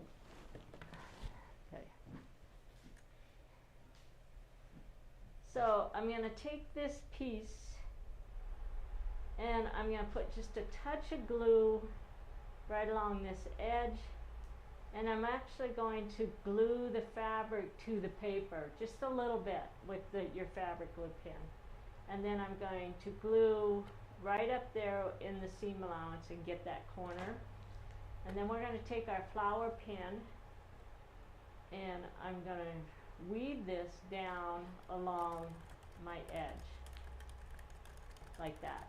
Okay, so this fabric will not pull loose there. Then we're going to roll this around, and again we're going to put just a little bit of glue the fabric to the paper, and then you're going to put some glue right there on the corner, and you're going to match up that corner there. Then line the fabric right along that edge so it's perfectly straight, and then take your flower pen. The reason I'm rubbing it through my hair is it puts a little bit of oil in it and it makes it go through the paper and fabric a lot easier. And again, we're going to weave that. So I've got a pen on both sides. Now what I'm going to do is I'm going to actually take this fabric and I'm just going to pleat it and bring all of those pleats down basically to the center, so I have this point here, okay? Because now what that does is it fans out that piece along that top curve so that I can get to it, and I'm going to glue that edge, all right? So we're going to take this and we're going to start, and we're going to go from the edge, the first edge, to the center, and we're going to match a perfect match there. Now we're going to start over here and go back to the center.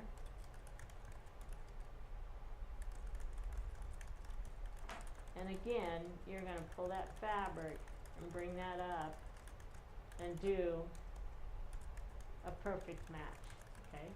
Now, you want to pay a little bit of attention to your seams, because if your stitches are loose, it's going to start tearing those stitches back. So I'm going to show you, you can actually take and put a little bit of glue right underneath that, those edges, so that doesn't tear the stitches out. And it's only going to be on these two side seams where that's going to happen. And I'm going to go back through this one and show you that, because that's important. It's so easy for those stitches to start backing off on that when you start pulling pressure on that to get that to fan properly. So you can actually take this, and before you start doing that, you can put a little bit of glue right on the stitches, put it under the seam and between the seam there, okay? So I'm going to put it at the bottom. I folded both fabrics back. Then I'm just going to fold the top part of my seam open, and then I'm going to glue that one, I don't have to do anything on the center. That's probably not going to pop out on you. It's just these two seams right there. Okay, so now we're going to just take and we're going to sew a 1/4 inch seam allowance. Once I start sewing at my machine, I'm going to bring this fabric and I'm just going to kind of roll it like that and see how it lays really flat. And I'm going to run my 1/4 inch seam foot right along the top. Now some of you may find that you want to sew on this side. It's going to be a little bit harder to get this side to sew on the paper on this piece because it's such a tight curve on there, all right? You can try it. Sometimes I can get it to do it without puckers, and other times I end up with more puckers than it's worth.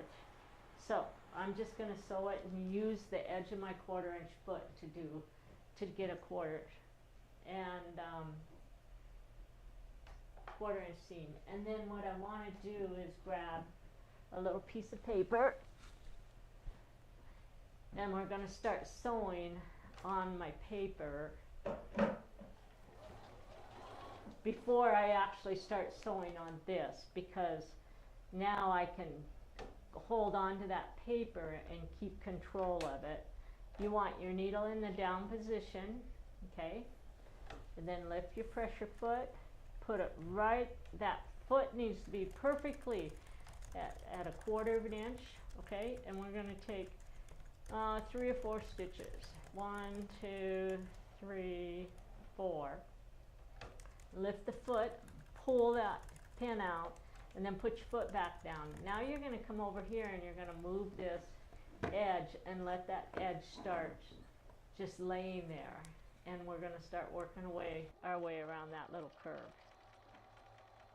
After we get right on top of that first set of seams, we're going to pull the fabric back again so that it lays flat in front of my foot.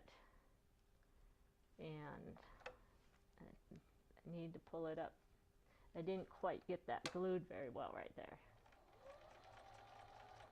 Okay, take 2 or 3 stitches and then move this back again until it lays flat. So each time you pull this back a little bit, that you pull it back just until your fabrics lay flat in front of your foot, pressure foot.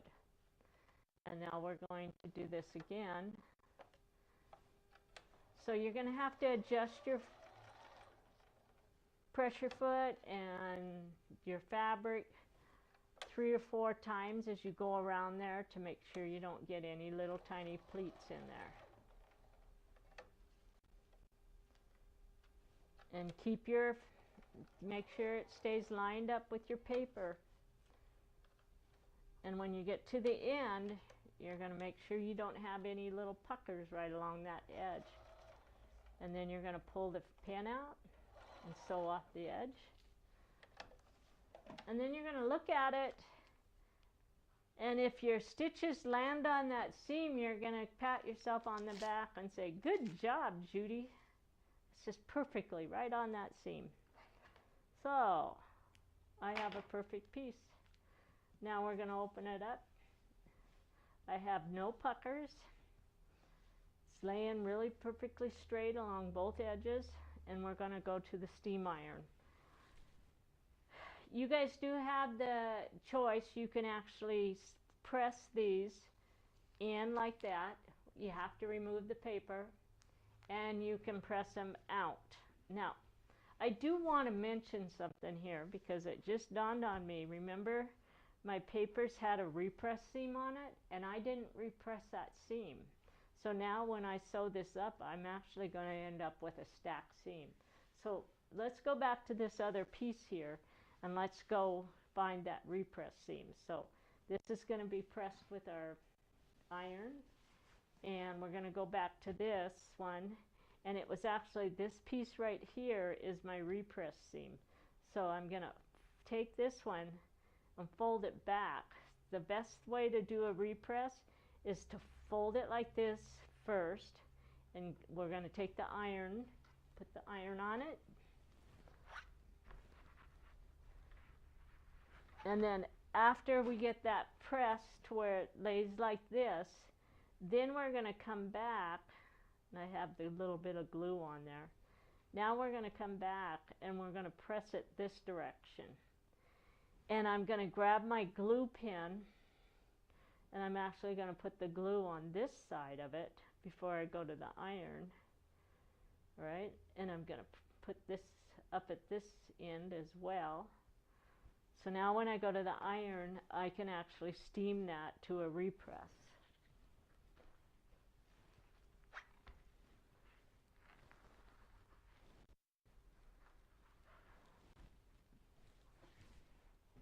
So anytime you see a repress, what it's telling you is to repress for opposing seams.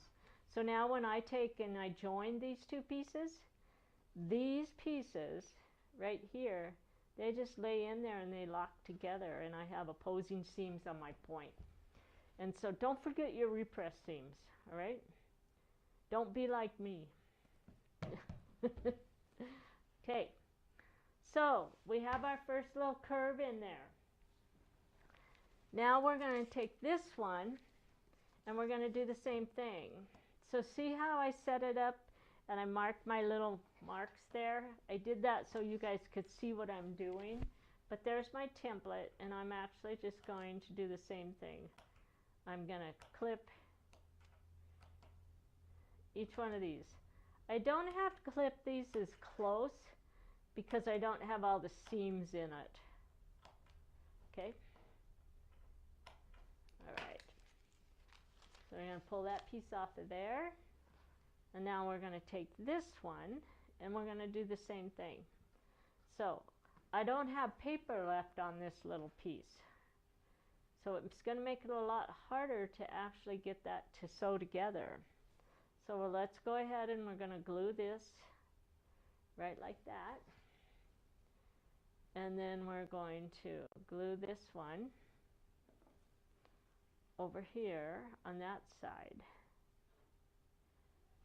Okay, and now I'm going to pin this along the edges here, and then we're going to pin this one along the edges. You're going to find, because we don't have all of the seams on there, that this is going to lay down a lot easier, because when we cut it, it actually cuts it on the bias, okay? When you're doing paper piecing, this is not cut on the bias because this is set up on grain line. So you're actually dealing with grain line on that first block, on the blocks, rather than a bias, okay? So this, and we're going to pull this back like this, get this to ruffle in here. And when I get all my little ruffles, see how that just starts laying out like that? Then we're going to grab our glue and we're going to do the same thing. So we're going to glue from the edges to the center. And it doesn't really matter which edge you start at, whether you start on this side or this side. Just always go from the edges back to your center.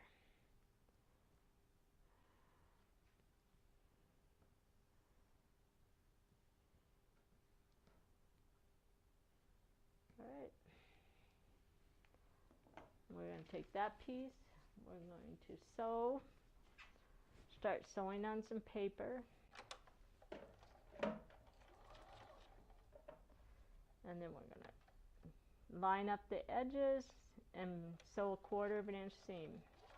Take a few stitches and then remove that pin and then bring that fabric to where it starts laying flat.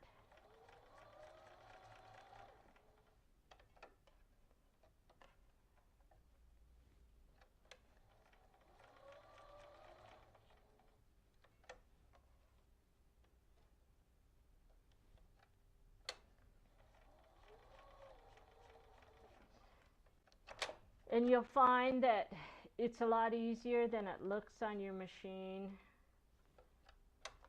once you get started on your curve piecing. I'm just trying to go slow, plus I'm standing up. And standing up doing a tight curve is not the easiest thing to do.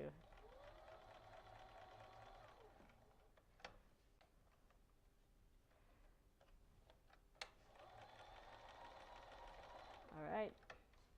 So, one of the nice things about doing this sewing without the paper on the back of it is when you get done, you look at the back and you go, oh, it's perfect. And nobody can tell you otherwise. So, we have the same piece right here. All right, so there's our pieces. All right, so now what we're going to do is we're actually going to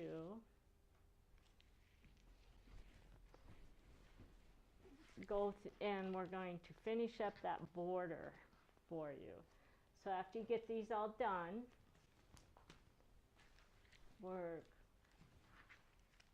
you're going to sew them together, and that's where you're going to go to that layout and do the pressing. And I put one row together, go through, do the pressing, put the next row together, and then press, all right? And after you get it all together, then when you're going to be ready to put this border on.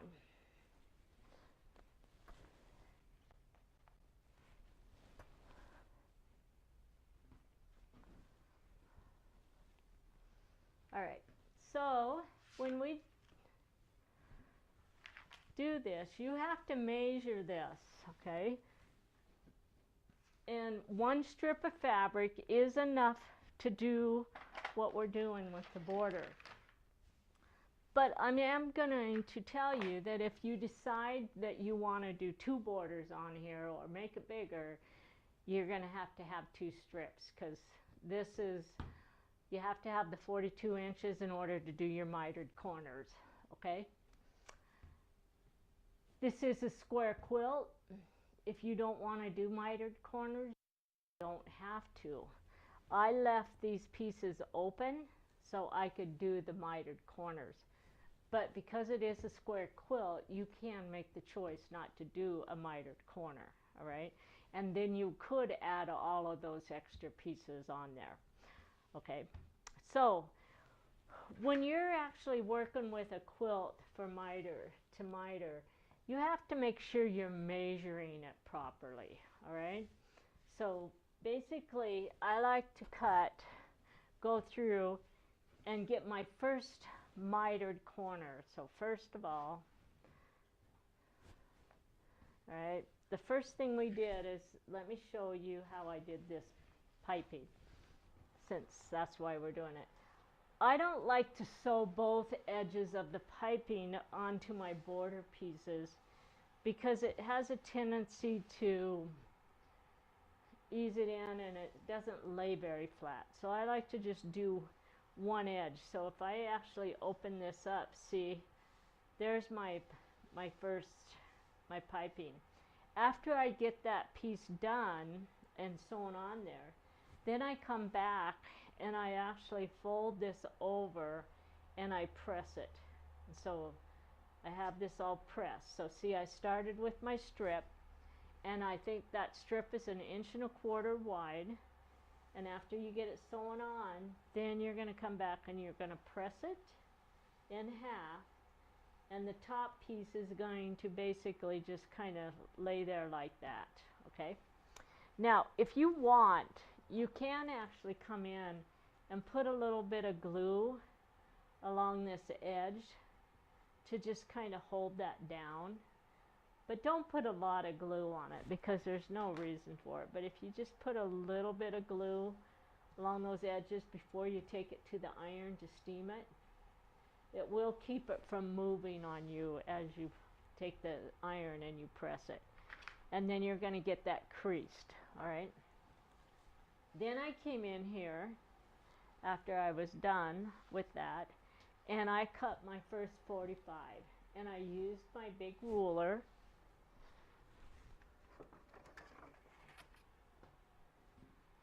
And basically, I lined the 45-degree line up with the fold of my piping here, okay?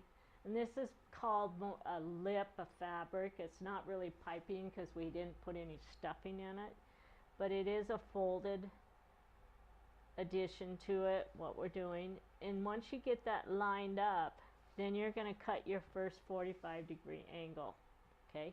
And I'm off just a little bit. It's stretched just a little bit in the cutting, so I'm going to come back and clean up this so it gives me a perfect 45-degree angle along that folded, by using that folded edge there, okay? So now then we have to get the other side cut to fit my quilt.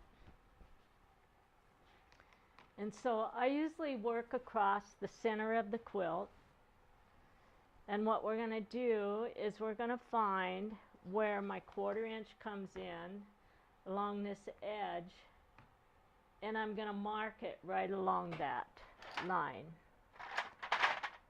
And there's my marking pencil right there. So I'm just going to mark, let's try that, it slipped off. I'm just going to mark right down there along that edge there. Okay, once I get that marked, then I can take, and I'm going to put a pin right in there where those two seams crossed, and I'm going to match it up to the seam allowance on this piece right here, right? And then we're going to come over here and we're going to lay this across the center, and I'm going to move it up so I can lay it right on those points. That way I make sure I don't have it twisted or anything. So we're going to be right on there, and we're right here, and then we're going to put it right there.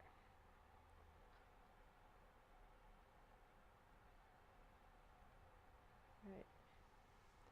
So I'm straight here, I'm straight right along there. We're going to line that one up right on that where those pieces come together. Then we're going to come over here, and I'm going to mark right along my seam allowance on this side. So we're going to grab our pen. So instead of just measuring everything, I actually prefer to measure across the center of the quilt, because normally along the edges you have a lot of bias sometimes, and it stretches. Even with your seams, they loosen up, and it just stretches. So if you use the center of your quilt when you're measuring, you're actually going to end up with a square border on it. So we're going to lay this right along the edge of that black fabric there, and I'm going to mark that. Okay, so now I know exactly where my 1/4 inch is, and then we're going to grab our ruler, and we're going to lay, and what we want is we want this to come out this direction like that. And it doesn't hurt to mark that, because it's really easy to lay this on here when you pull it off and cut the other direction. So by marking this, now I know that I have to trim this portion off instead of accidentally trimming over here. So now we're going to take this, and I'm going to match where there's a little X here where the two 45-degree lines on this ruler match, and I'm going to match where that X is, right where those two seams overlap, where I marked on that, and then I'm going to mark basically a line there. Okay, so now I know exactly how big I have to cut this. We're going to move the quilt out of the way. We're going to put the ruler back on it, and I'm going to line it up. So I have one line lined up to my seam allowance here, and then I have this 45-degree line lined up to that line that I marked along there that was right along the seam allowance.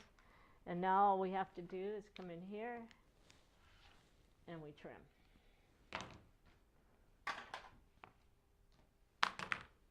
Okay, so we now have a piece that's the right size. And when I lay it up here and start pinning it on, remember, this piece is the right size. This doesn't necessarily mean that it's going to fit up here, okay? So what we want to do is come up here and measure it. And so it looks like I'm, you know, this top edge is stretched about 1/4 of an inch. That's pretty good. So what I'm going to do is find the center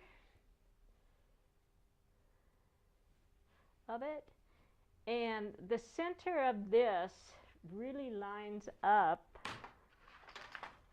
right at that point, and it comes in here at 1/4 of an inch. So I'm going to just quickly mark that center, because if you look at that wrong, you can actually end up matching it off to the side just a little bit. So I'm just going to get that lined up, and I'm going to mark that to where that center is. All right. So now we're going to take this and we're going to pin it right in the center.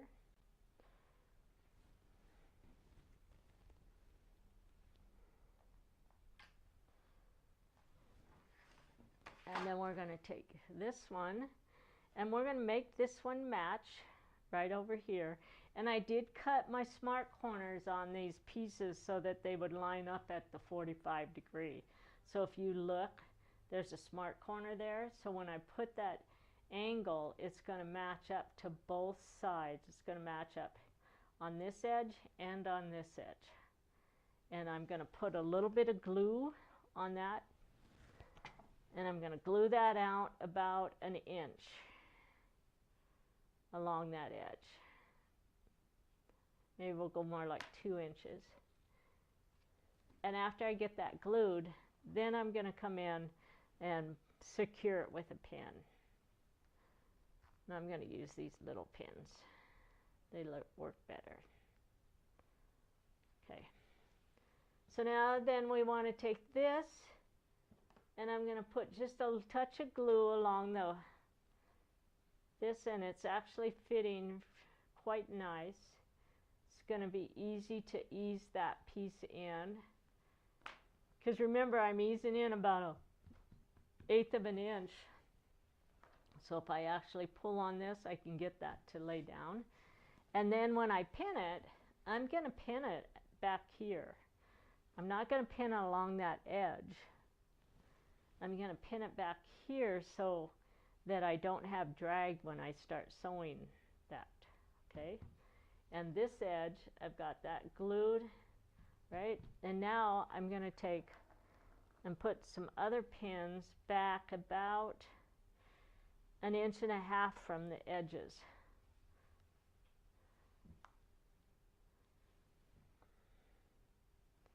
Right? Now we're going to do the other side. And the same thing, let's go ahead and put glue about 1.5 inches to 2 inches in. Get that to match up the way it's supposed to. And then we're going to put our first pin right along that mitered edge there. And then we're going to look, and it's laying in there pretty good. So let's just tack it down with some glue. Now, because I'm putting a lip on there, remember we're going to basically have 4 layers of fabric that we're sewing together here. And that lip is not, remember I only sewed one edge on there.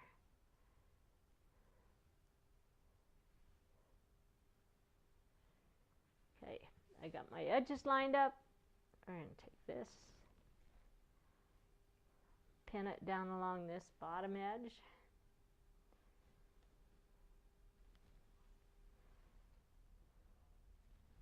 And then we're going to run another group of pins about 1.5 inches in from the where we're going to sew.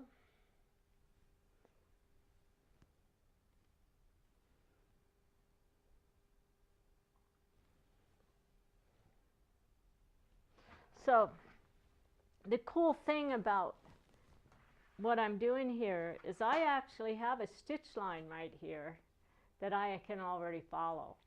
So all I have to do is just come back and re-sew right on that stitch line to attach all 4 of those layers. And that's why I don't do the double sew both edges down on the first time. And because then I don't have to worry about it shrinking it in, and it's laying really nice. So let's take it to the sewing machine. And we're going to see if we can do this standing up. And I'm going to sew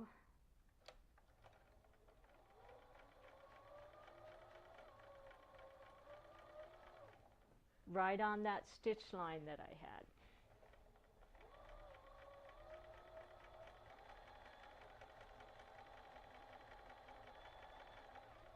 If I don't sew on that stitch line, basically what's going to happen is that you're going to be able to see that thread. So we have to make sure we're right on that stitch line.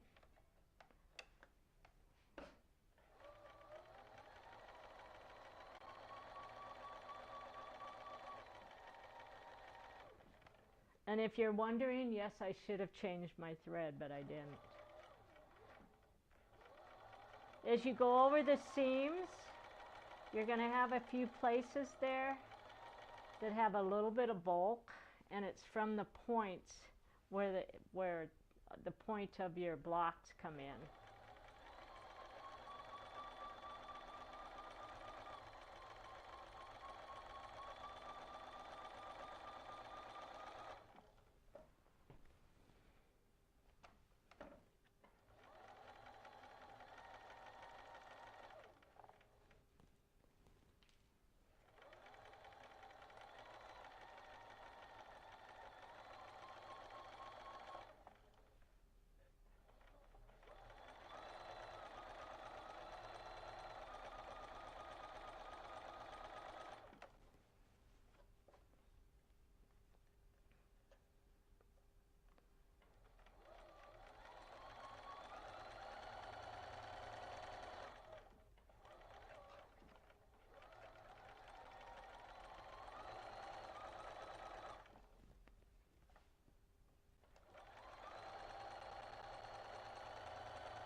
Okay, so I have a perfect fit on both ends, and the reason why is because I actually glued and pinned the ends and found the center, and then we also pinned along the edges to get rid of the drag.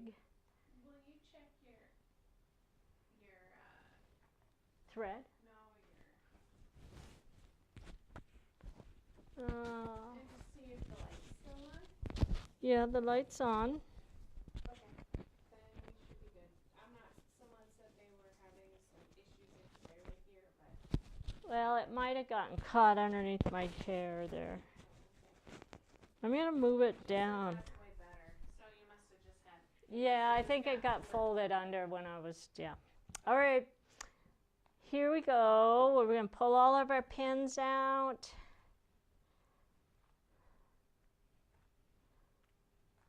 And then we're going to flip this back.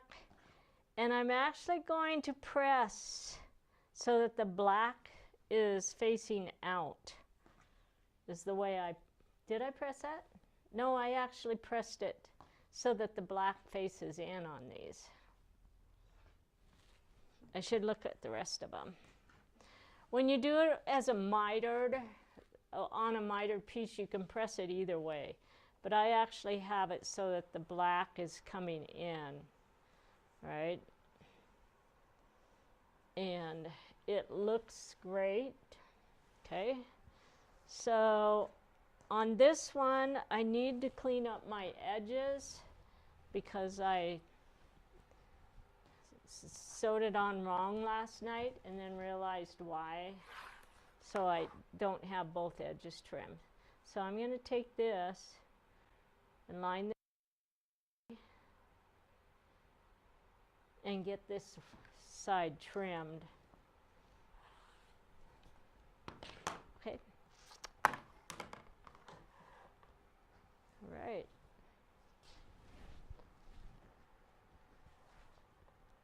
So now all I have to do is I got to trim a little bit of a angle off on this piece right here because it's going to be pressed in.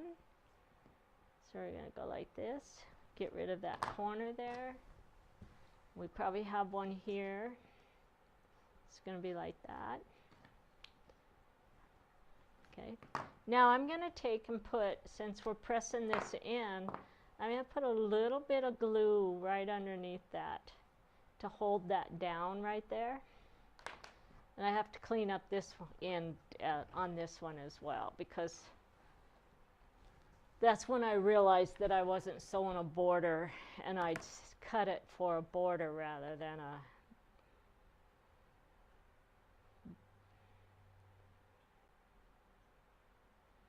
so I have this one lined right up to that line, and I'm just cleaning this, recutting that. Okay, so now we're going to match and close that seam in. So I'm going to glue the top here.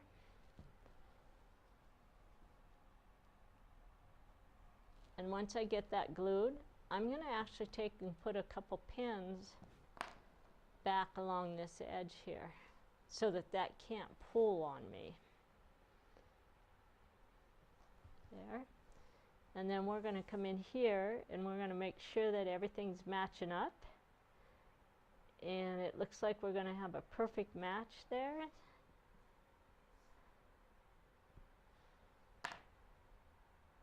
Get that to lay down on there.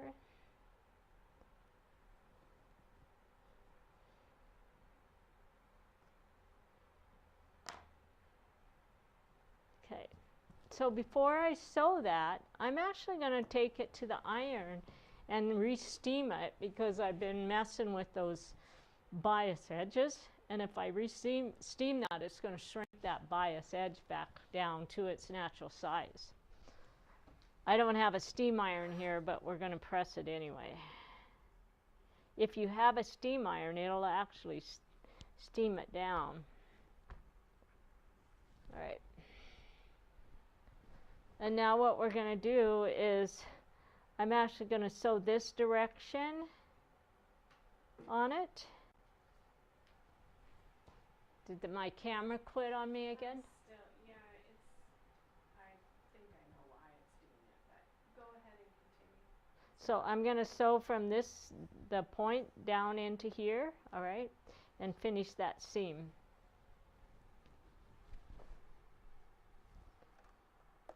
Okay, hold on. I gotta switch up to the sewing machine. Okay. All right?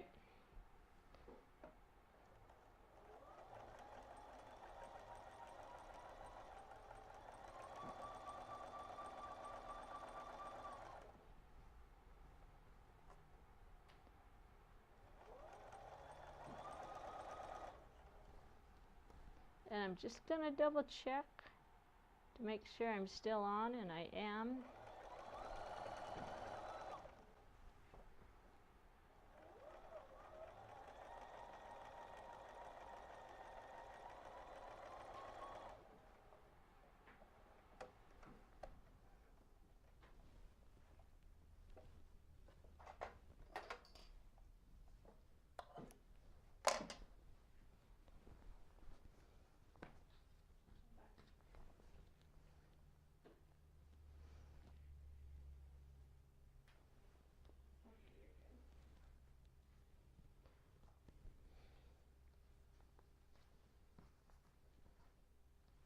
And there we go. There's a perfectly mitered corner. All right, what time is it? It is 3:23. Ah. So, then we'd come over here and we can do the other one. Now, I don't think you guys need to watch me do the other corner here. So I'm just going to pin it for now, and we're going to put this up on the wall.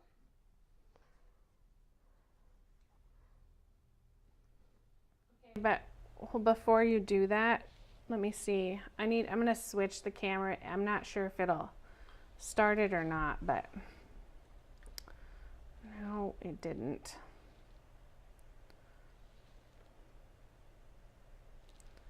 All right. Let's see. How can we make that work?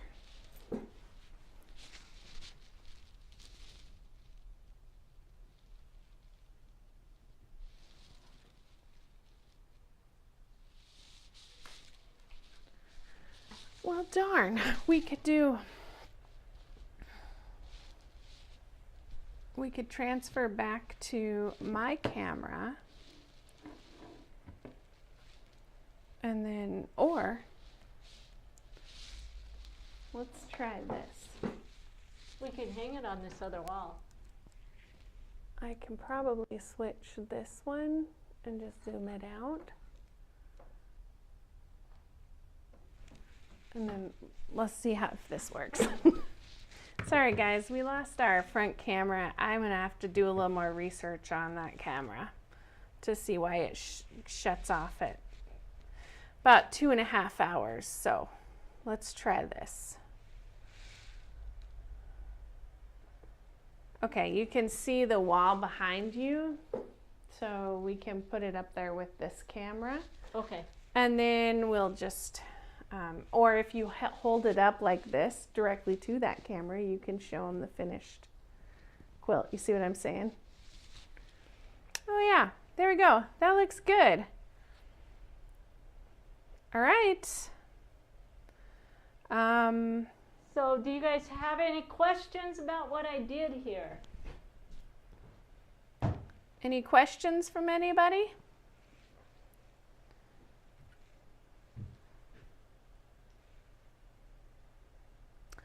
I don't see any coming through, so I think we're done with this video then, right? Yeah, I might mention though, because we're doing a lip along here, when you guys have it or give it to somebody to quilt, or you decide to go in and quilt, you're going to want to go through and baste right along that lip and then have them stitch that down. Scoot it this way just a little bit to show them how the lip is a little floppy. So what so I would actually take, if I put this on the quilting frame, the first thing I would actually do is come in here and baste right along that line. They can't see your, Mom, they can't see your fingers. Get it over the square. I gotta be over at this corner? No, the square. So make sure that square there, it's over the square. Right there. There you go. I'm watching now my they can fingers. see it. There you go. Okay. So just basically have them baste that line before you get started with all of the quilting. All right. And then the other thing you have to realize is they're not going to be able to get underneath that part to do any quilting where that's loose, and so what they have to do is create a design that actually leaves that that doesn't go underneath there. The other thing they can do is you can come down and you can do a stitch along that with your quilting machine to hold that down if you want that held down rather than flipping. Most of these lips, they kind of are loose on there, but when you put them on a quilting frame, sometimes people don't like the way they are loose, and so you can actually do a little stitch along there to hold that down as well. All right? Okay. Switch back to me for a second. I think we're good.